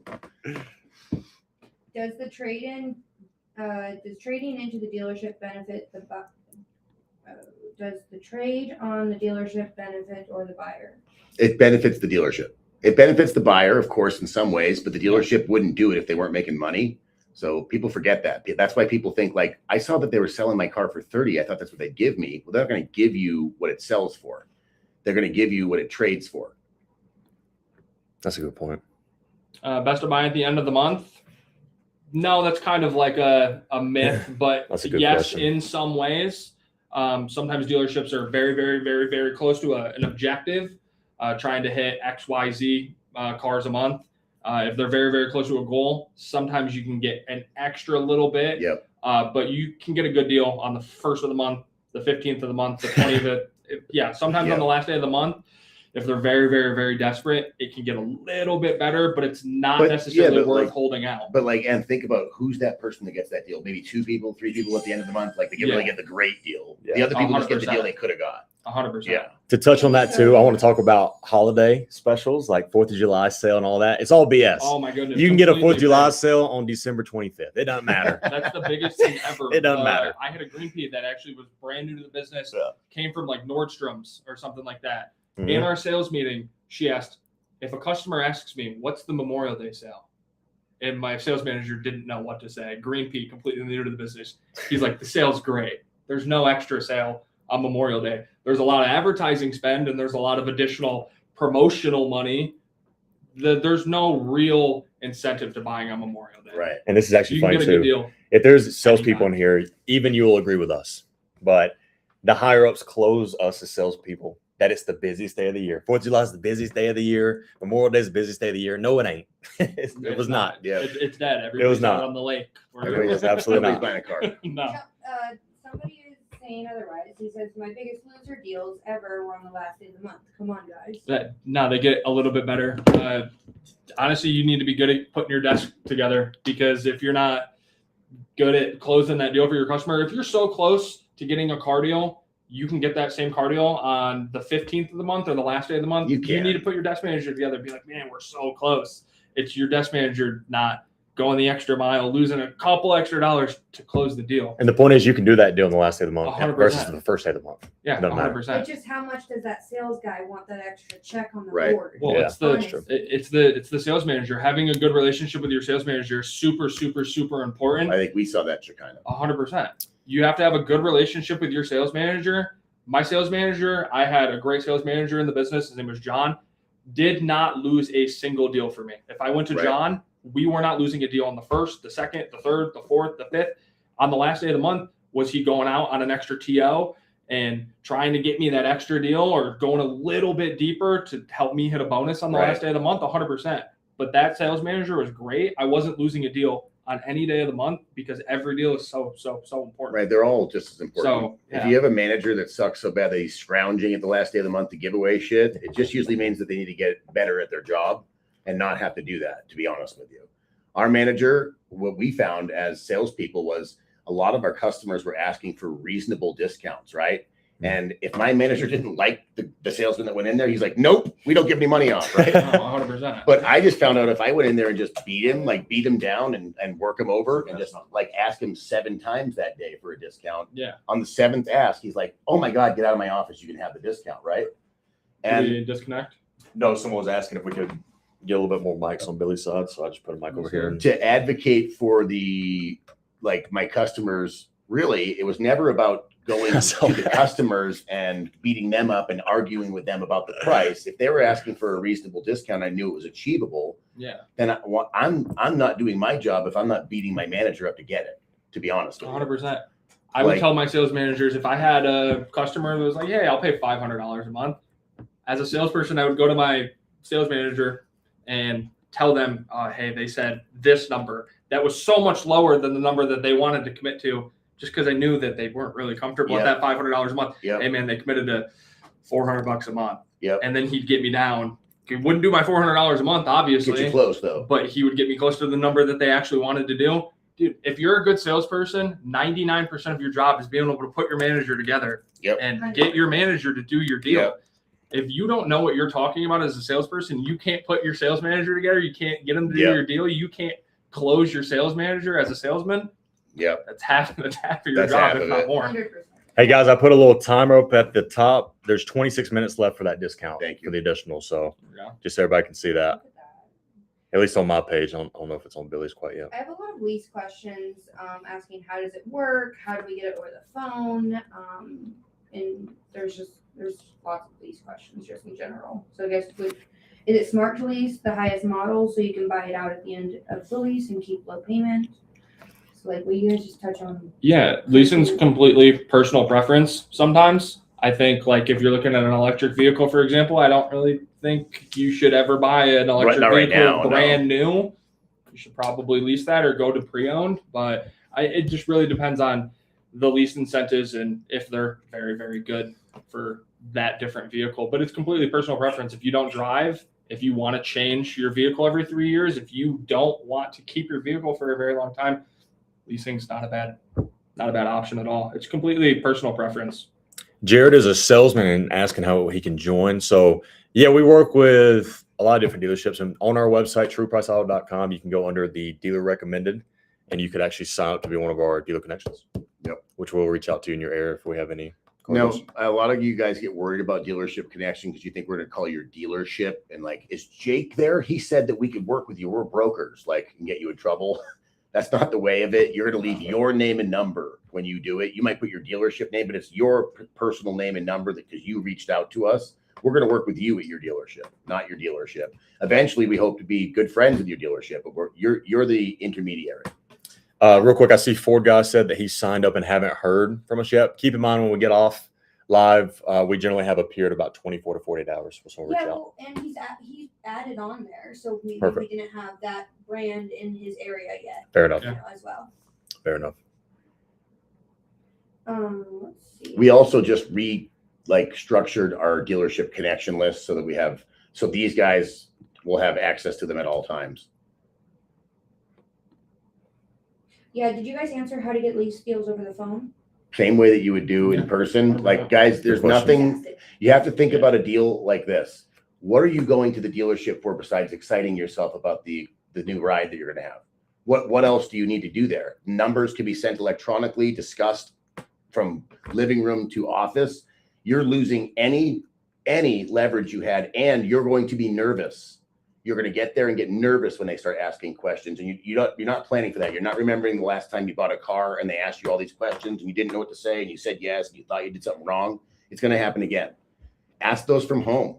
Get everything done from home. There's nothing outside of driving the car and signing the final papers that needs to be done at the dealership. But the dealership will tell you everything has to be done there. Why do you think that is? Ford guy, I will add your info onto the. She's going to add you, Ford guy. We are working a Ford deal. Yeah. We are a Ford right F-350. Yeah, and An F-150. But pre-owned F-150. Yep. Cody, thank you for the gift. And I saw you did Billy a lot of gifts as well. So thank you for all this. Mr. Carter. You're the man. Buddy. Someone actually said, oh my God, Cody Carter is here. You got a fan in here. The man, the myth, the legend. Mr. Thugley. Thugley's a good viewer of mine. So what's up, Mr. Thugley? Do you negotiate used cars? Yes, we do. Cosmic Dragon, yes, we do. New or used, all 50 states, whether you're financing, paying cash, or leasing. Leases, yep, anything, doesn't matter. $30,000 car, how much should we put down?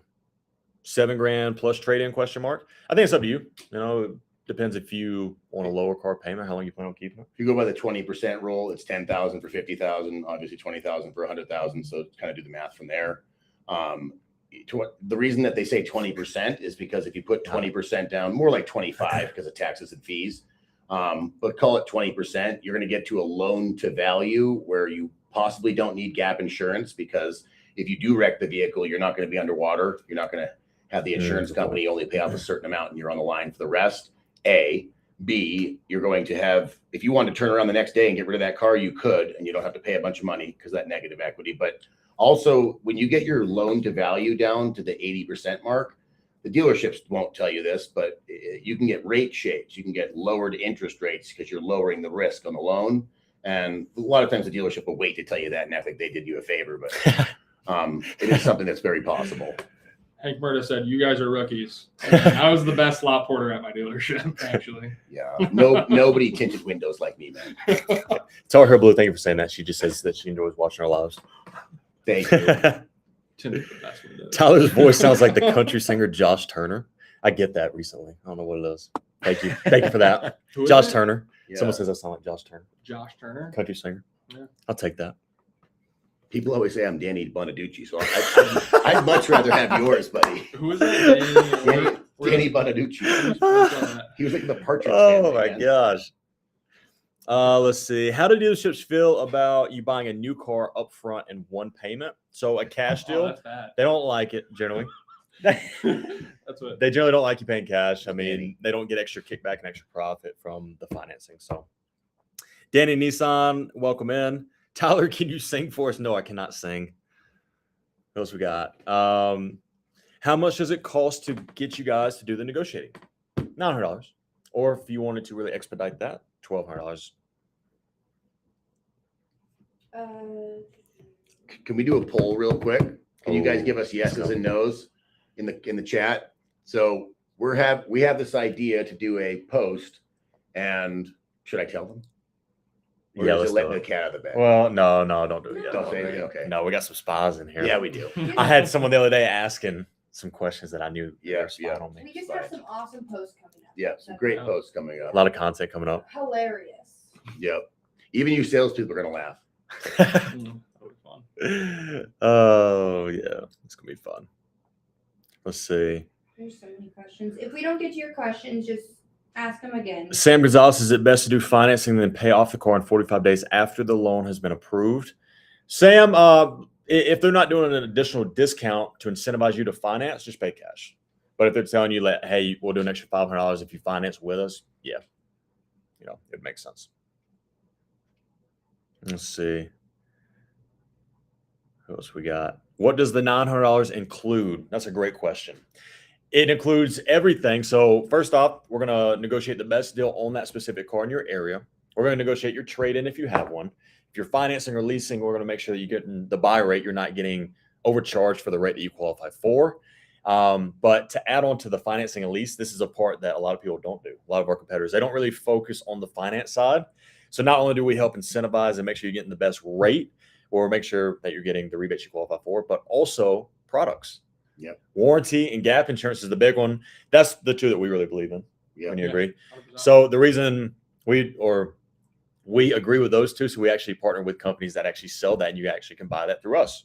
Or you can actually buy Wholesale that. price, Yeah. right. Or you can use it if you don't want to hire us yet. You can use that and negotiate against the dealer. And So. I think a lot of you don't realize that you can buy our warranty even if you don't use us to negotiate. Oh, good It point. does not matter. That's a You good can point, just go on my website and buy it without even talking to us. Oh, someone asked what the timer's for. I'm going to reiterate the timer in the corner, 17 minutes left. We are doing our $900 concierge service. We're doing $100 off for the next 17 minutes if you guys sign up. Kind of been like, just we're all here Yeah. in honor of us kind of celebrating. We never do a 3-person live, so we're trying to give a little discount. And you can sign up either on the corner of TikTok, bottom left, yellow arrow, or truepriceauto.com. The $900 also, Tyler was talking about all the services that the advocates get done for you. But prior to doing that, you're going to actually, the voice you keep hearing over here, you're going to talk to her. And that's a really important step. I think a lot of you are concerned about, because you want to make sure we're hearing you. We know exactly what you're looking for, what your budget is, what your plans are. You want us to really listen like the salesman should have, right? And we're going to. When you first sign up, Shekinah is going to take your information, and then she's going to assign you to one of us once you're done. But she's going to figure out the vehicle, the price, the budget, make sure you're happy with everything we're doing prior to the next step. I can help people get pre-approved in the beginning. I can help set up test drives if you need to do that to figure out what you want. I can recommend vehicles, give you all the research. Sorry, can you? I don't know if you. I just don't know if they can't hear me and I'm right I to the don't know. microphones. I'm thinking. No, here, I'll come over here. Yeah. Go over there and sit down for a minute. Somebody said Tyler's audio is better. Oh no. Okay. That's why I try to put Oh. Hi guys. I'm Oh, no. Shekinah. I try to put two microphones And for everybody. it's funny because What's going on? guys, I promise Billy is just like kind of hunched over. He's not this much shorter than us. Yeah. No, he's. Oh, my chair's the his- shortest. Yeah. Look at a tiny man. Yeah, no, you legitimately look like 5'2". There we go. KMA, yeah, I would say so. Yeah. He said basically she's the controller. Yeah. So That's a good point. I set everything up, from the beginning, make sure the clients are going after the right vehicle for their budget, go over pre-approvals, rates, everything, making sure that by the time I put together a list, we've got everything taken care of. And it's just, we do the list, you approve it, and then I pass you to the guys and they do all their work. Yep. And I don't know if a lot of other companies have that step, but I think it really helps us from having any confusion when the customers come over. We're all on the same page. Nothing gets lost in translation. Brett is asking, how does she decide who negotiates the deal? I try to make it fair, but anybody that requests specific guys, aside from Billy, because everybody requests Billy, I do my best. But Tyler, he's an employee, so he's putting in the extra effort. So anytime they request him, I He make gets a sure lot of requests though. he does. Yeah. Yes. So besides personally requesting the guys, I try to divvy it out evenly. There's also a spot on the website to pick Tyler if you want. Yeah. Yeah. Yep. And we'll have a spot for Austin when he has his handle up, and he'll be able to pick any one of us.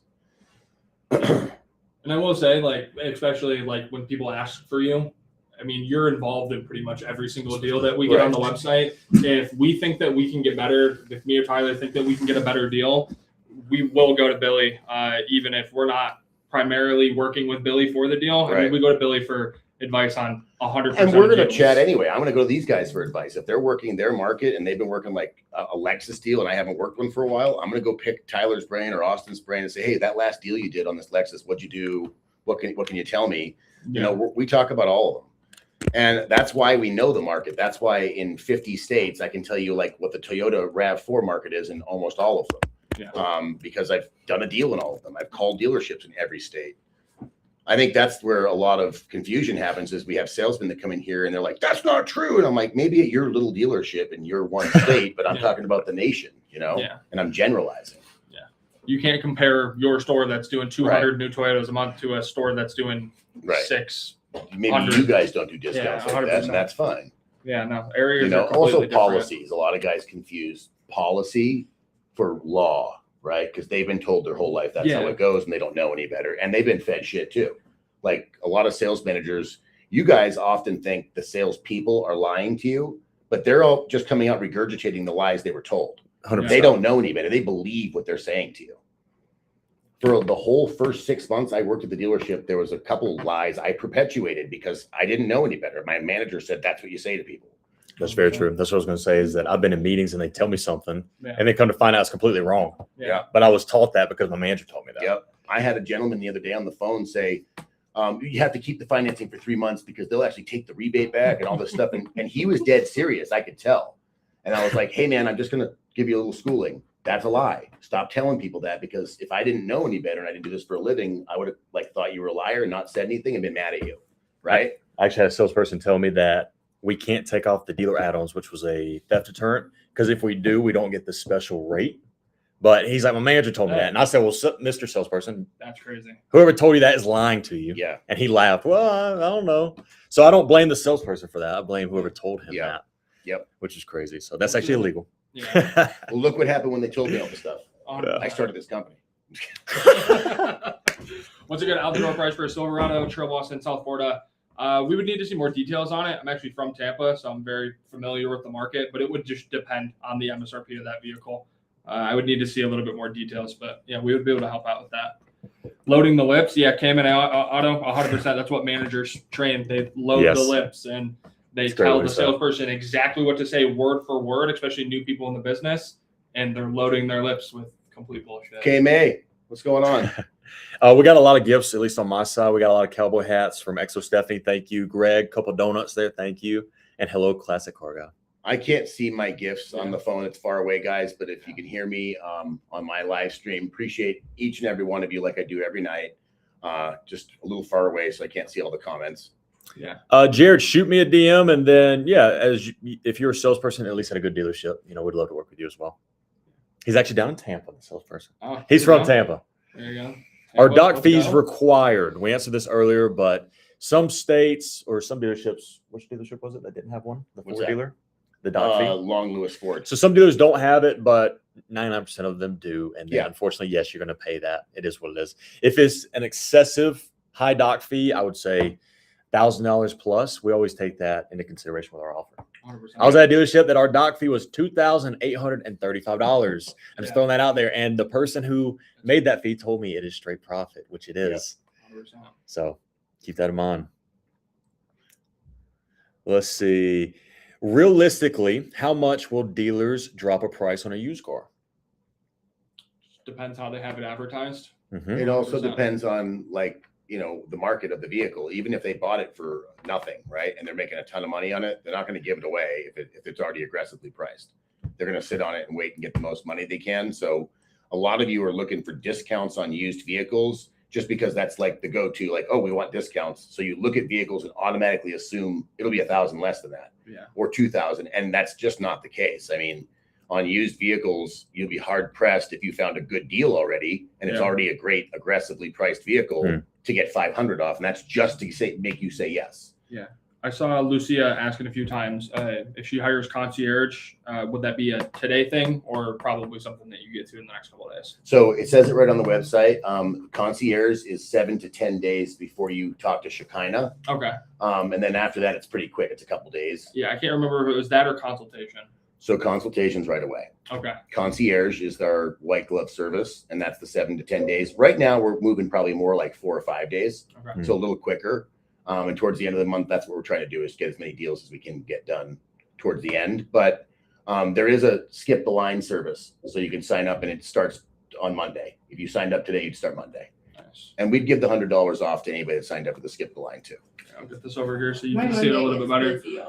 Coastal Guy, Florida, looking for a new 1794. Awesome. Yeah, no, we have a ton of information on the Florida business. I'm actually from Tampa, so we would definitely be able to help out. Someone said the tiny pup. Let's see. I just saw it going. Where was it? I'm replying. How much in fees are added to the cost of the vehicle? Just keep in mind each dealership's different. Some may charge you, $4,000 plus, their commission. He had one the other day that a salesperson literally said, what did it say? Salesman commission? Yep.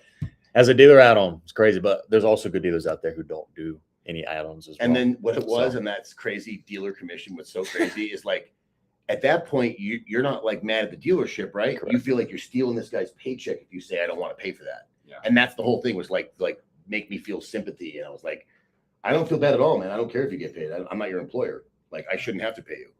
Like, I don't care if you get a single dollar. I'm sorry, but that's just really not why I came here. I came here to buy a truck.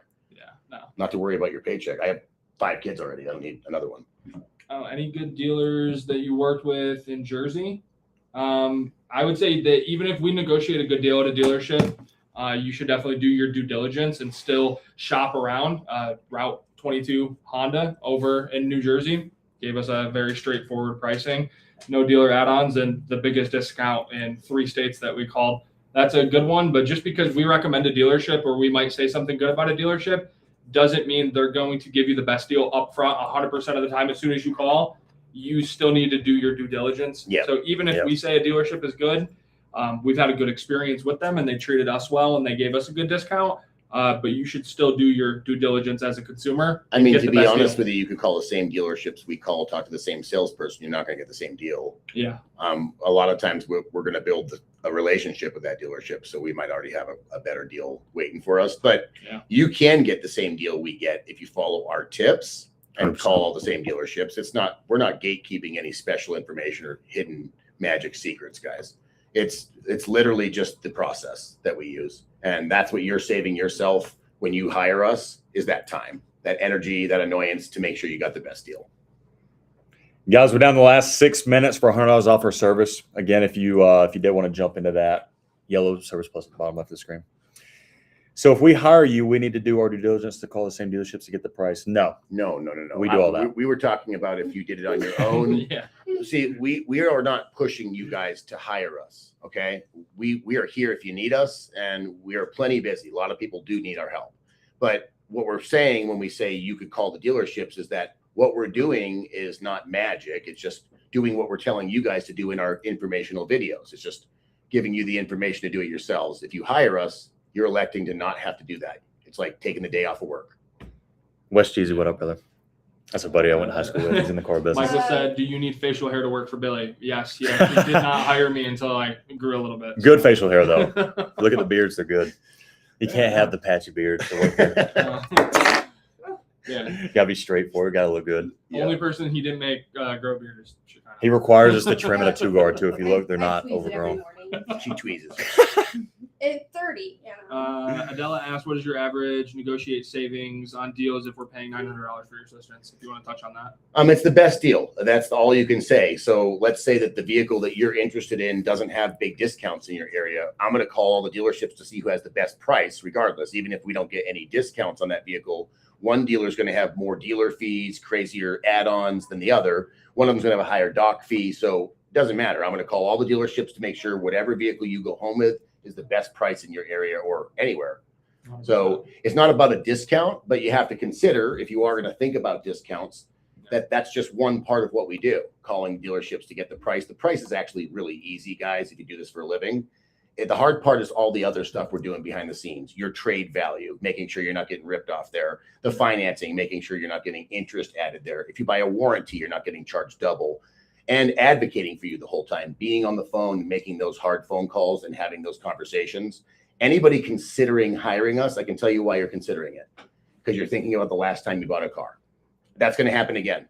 Everything, if you don't do what we are teaching you on our videos, it's going to happen every time you buy a car. There's no getting around it. You're not going to say something different this time, one little phrase that's going to change it. Because they have 10 phrases to counter your phrase. They've been working on them the whole time you weren't at the dealership. Yeah. So 100%. you got to follow our method, and you can save the same money. But if you don't want to do that, you can hire us. Rachel said, "Amen." It was hell last time. How many people I've talked to that said, "I thought I was going to do it myself. I watched your videos.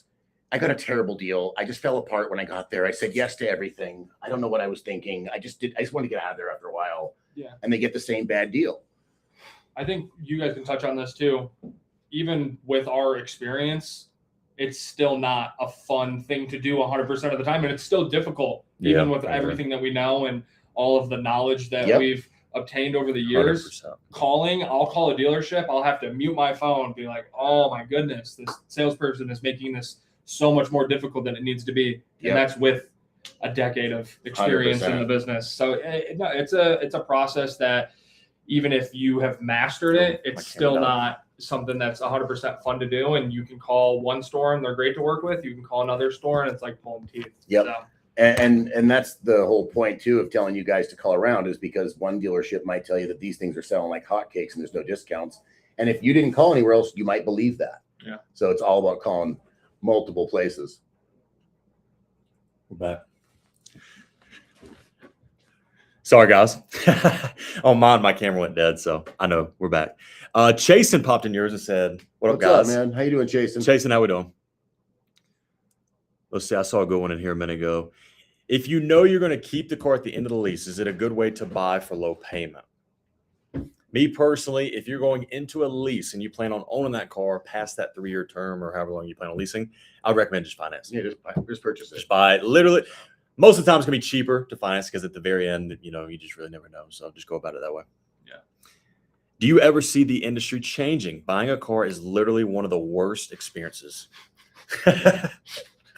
I'm looking for a car right now. Yeah. And I went into a dealership with an ex coworker, and he was trying to hard sell us on the one in the showroom that wasn't the color that we liked, that wasn't the interior. He was, And he knows you're in the business. yeah, no, he's an ex coworker of mine. I went in The ex-coworkers. to just test drive because I literally didn't ever test drive that vehicle. I didn't work for that brand. My girlfriend hadn't looked at it. We didn't know the size. They didn't have the one. And I told him as we were pulling up, hey, man, can you just grab the keys and throw these to me so we can test drive? And he tried to have me walk inside. And I'm like, no, Come on in, man. no, Let's talk about it. just Come on. throw me the keys. So it Get outta happens. here. It happens to me actively, which is very, very funny. Yeah. And we walked outside and walked the lot, and he got the memo and kind of let us go on our way. But yeah, no, I mean, it happens to even me, and I was in the business for a very long time up Yeah. until like a month ago. I mean, I tell people on the phone sometimes, no, I do this for a living. I sold cars for years. And then they still try and play the same. I'm like, Yeah. I just told you. Why are you doing I say, it? well, you know how it works. Yeah. You well, should just come in. Why are you just being cool, man? Guys, we're officially under our last 60 seconds of our $100 off the service. Just a heads up. I can check my DMs too. Sometimes they'll message me there. Of course. Why? Yeah, and if you guys want to message us as well, we'll probably be getting off here shortly. Yeah. We've been here about 2 hours, so I'm a TikTok green fee. why does the guy not have an at on the Top right? left. He will have an at here On soon the enough. live so far. 50, almost 50,000 people. Alicia, No, we no, charge no, $900, but for the Oh, next this minute or live so, we're doing capture $100 screen? off Yeah, that. that's So it'll crazy. be $800. He did 190,000 likes the other day. What was it? It was crazy. Yeah, it was Wow. it was 191,000 likes. Talked Yeah. in your live. I'm like, what's going on here? Yeah. Madness. Yeah. That's crazy. Starting to pick up. It was a live negotiation. Everyone loves the live they negotiations. do. They're Live so fun because negotiations you are fun. literally have no idea what you're going to get. Yeah. One day I may call 12 dealers and they're all great. Send me the price. But the next day you may go completely 0 for 12 for worksheets. They can So- pay for the sale. They can purchase it now if they don't need the car right now, too. Correct. Oh yeah, yeah. A lot of you are going to be buying a car in a couple months, and you want to save that $100. You can purchase our service and use it anytime. You don't I have can to just put you start on right the away. calendar for a later date. She can put you Oh, on the yeah. calendar for a Lucia later date. said, oh, I'd love an Schedule it. extension of the sale. That's why I Gotcha. brought it up, yeah. Yep. So you could buy it now, and if you wanted to, and we'll do another flash sale some other time. Of course. 100%. How do I lock in the $100 off? Lucia Sprinkles, just DM us. Bottom left of the screen, there's a yellow arrow. Click that. Which states? All 50 states. Yep. As a matter of fact, guys, I have done less deals in Montana where I live than any other state. Yep. Yep. And it's probably because of geographics, because people don't want to drive 6 hours to get a better deal. Michael, good evening. Do we have to know exactly what car we want before hiring you? That's what she's for back there. We have people all the time that think they want something and they're sure of it. And she's got such a vast knowledge of the market and the different vehicles that might be better suited for you, better price, better budget, better bang for your buck, that she'll tell you about them and show you them. And it's your decision in the end. It doesn't matter. You could just tell her, no, I don't want any of those. This is the one I want. But that's the whole point of talking to her, is to make sure you have the right vehicle for what you're looking for, and the right budget, the right interior, the right exterior, everything's right. Do you have to pay the fee up front, or is it when you find the car? It's up front. We have a waiting list right now. If you sign up for regular service, you're going to be waiting 7 to 10 days. So it assigns you a placement in our lineup. Yeah, first come, first serve. Lucia Sprinkle said she messaged you. So we will see that as soon as we get off. Thank you. What manufacturer do you feel has the smoothest process in negotiation? I don't think there's a specific manufacturer. I think it depends where you're calling in the country and what car. But Yep. again, that's the craziest thing about a franchise dealership process, that you have no idea. You would think franchise is the same. You know, it's funny you say that, because if you really know? think about it, right? Like Toyota, it's not this. I call Toyota in Florida, California, and North Carolina. They're all different. It's different ownership, right? Different owner, different business model, different way they want to take advantage. I hate to say that, but like make money. But different way that they might want to help their customers at this dealership compared to that dealership. And that's going to be a totally different business model. So you can't narrow it down to like Toyota. It's just dealership to dealership. Yeah, everyone's different. It's Heather said, thank crazy. you. So a lot of the savings you guys can get us will be on the extras they sneak in. Honestly, I've never let anybody sneak in the extras. The extras you absolutely will not pay for. We're finding you the best deal. Yeah, minus that, we'll get you the best deal possible, and you won't be paying any Yeah. extras. So the whole point is, guys, is that you're not getting taken advantage of, right? Yeah. Getting the discounts. If there's discounts available, we're going to get them, right? Without a doubt. That's a byproduct of what we do. The real point is to make sure you're not getting ripped off, taken advantage of, like you probably were on the last car deal you did and didn't realize it. To make sure you're getting the appropriate rate and the appropriate price. Let's see. I just saw another one. Where to get detail info on your extended warranty? Eric, our website, truepriceauto.com. At the top, there is a auto warranty banner up top.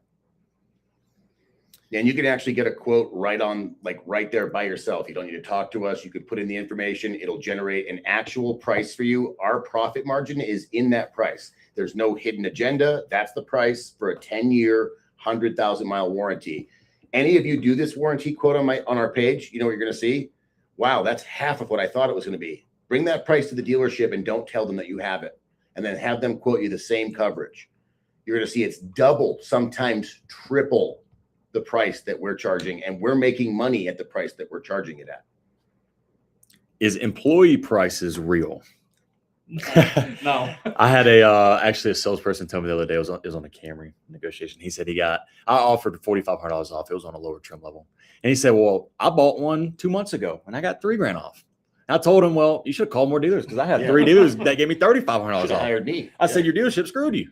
Your own dealership. No, 100%. At my dealership where I worked at a Honda store, like our employee pricing was we didn't pay doc fee. But they took care of us on the price of the car. But So we worked at Dave Smith, and I gotta say, relatively good dealership, right? Like I would say, like rating it against the dealerships that we've talked to, I would give them a 7 out of 10. Mhm. Like they were pretty good. And this was pre-COVID. This is too. pre-COVID. Okay. Now I'll say this though, my daughter bought a car on my day off. Yeah.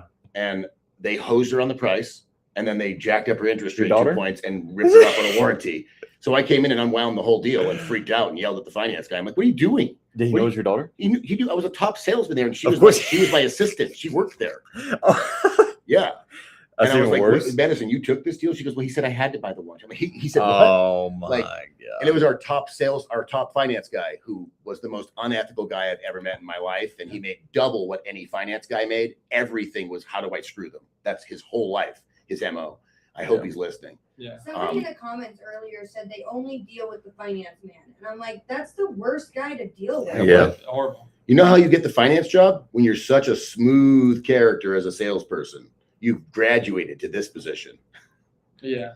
No, Most good sales guys don't even want that position.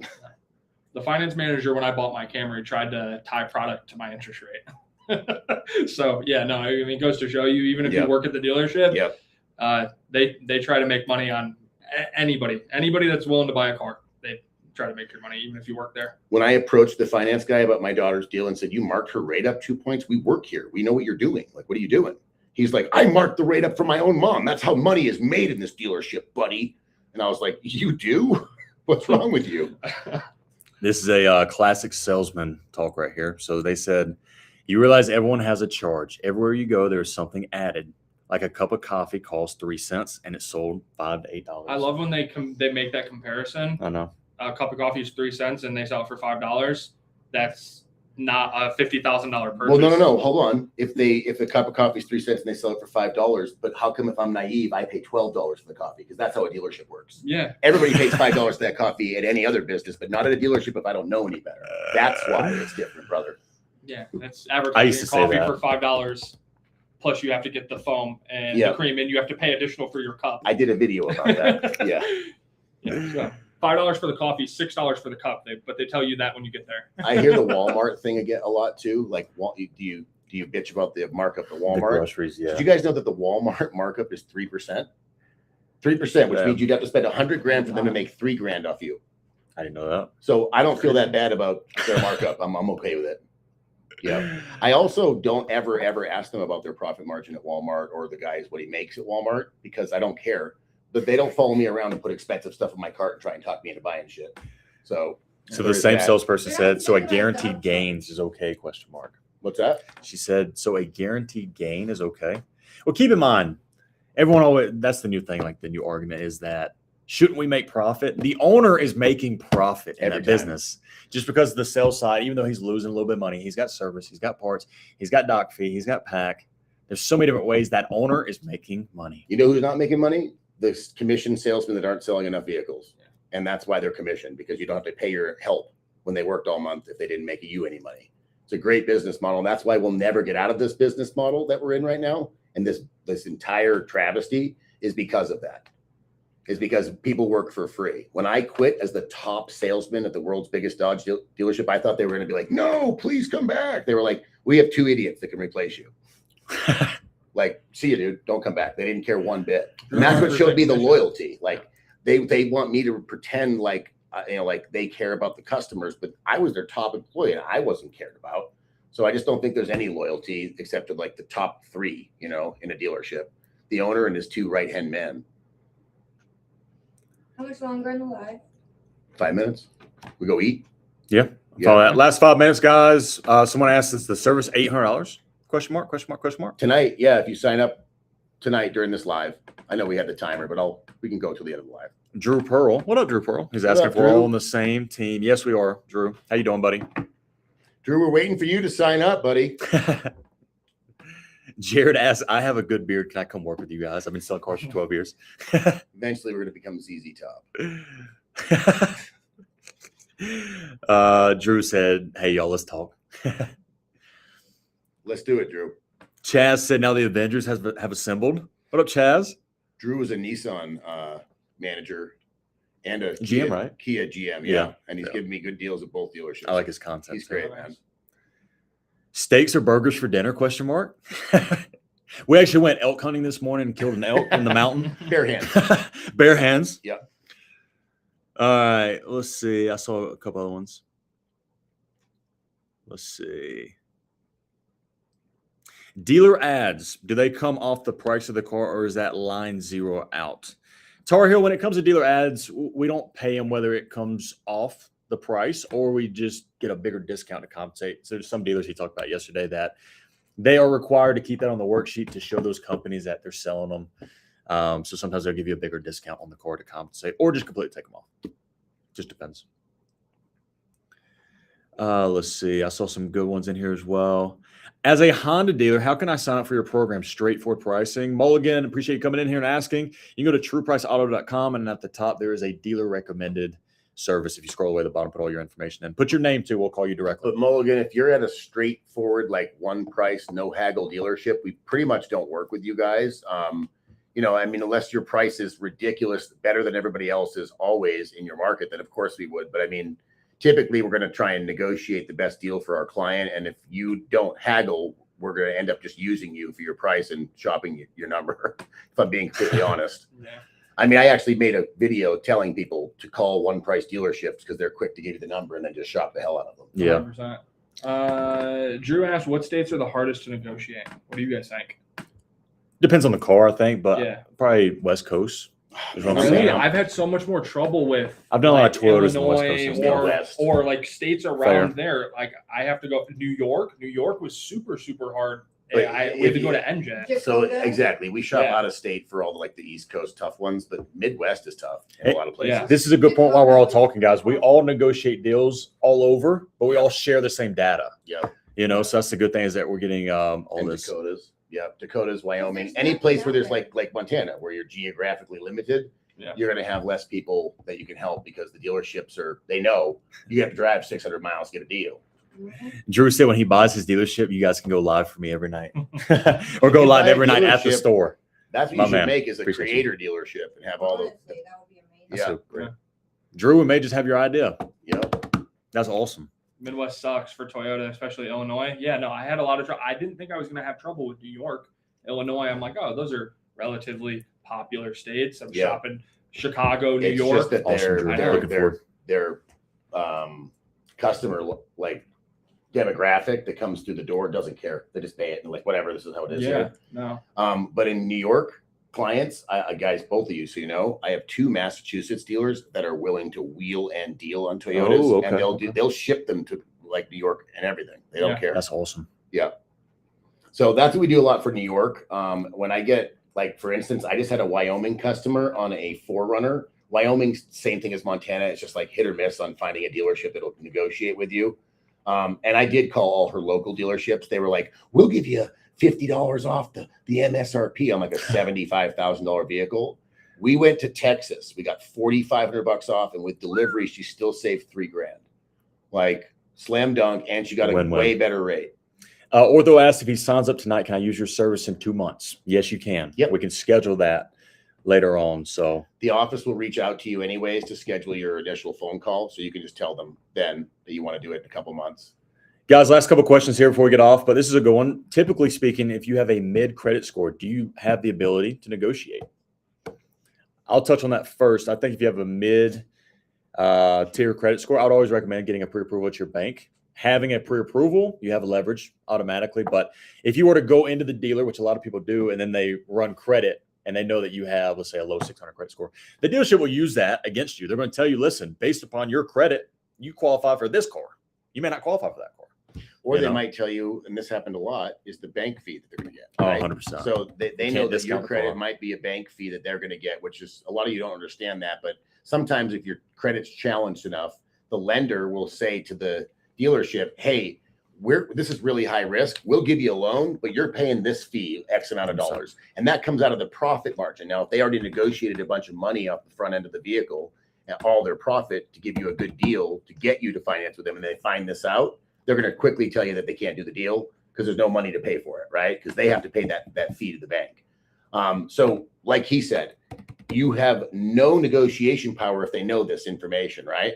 So if I was challenged credit, I would do everything in my power to get a pre-approval so I can go there and say, we're not talking about financing, only the price. I don't need you, you need me. 100%. Then you put yourself in the leverage position. But if you go to the dealership like, I need my payments to be this, can you get me approved? You're screwed. You're screwed. She said, makes sense. Thank you so much. Yep. Yeah. Drew, good night, buddy. Appreciate you coming in here. Do we sign up on your website? Yes, or you can click that yellow arrow on the bottom left of my screen. But truepriceauto.com. Does that yellow button bring to the website? It has, so all my DM questions you, on right? mine, it has, my response has the link to the website. Oh, awesome. So if you click, just explain that, the yellow arrow, at least on my TikTok page, Billy's maybe slightly different, but you guys are going to ask a question. You'll have a couple prompts. My automatic response has our link. So I have like a little description and the link. But you can go to my page or his page and click the website. It's right there. Link in bio. Yeah, Sorry. link in our bio. Either way, guys, and you can get there. It's truepriceauto.com. Truepriceauto.com. Perfect. So we're over 2 hours. Yeah, why don't we go Plaza de Teca is the best Mexican food in town. You guys Let's in? go. All right. Yeah. They got this little guy that comes out with a goat and an onion, and they make guacamole right there in front of you. So guys, I just want to thank everyone. We had a crazy live. I mean, we had like an average. Whoa. He's breaking. We had an average between all 3 platforms, or all 4, 2 TikTok pages, YouTube and Twitch. We had probably about 400 people in there the whole time. Hell I think yeah. your phone just died. Thank you, guys. But it's been awesome. We'll see you guys on the next live. Thanks, guys. Appreciate all you guys. Say bye.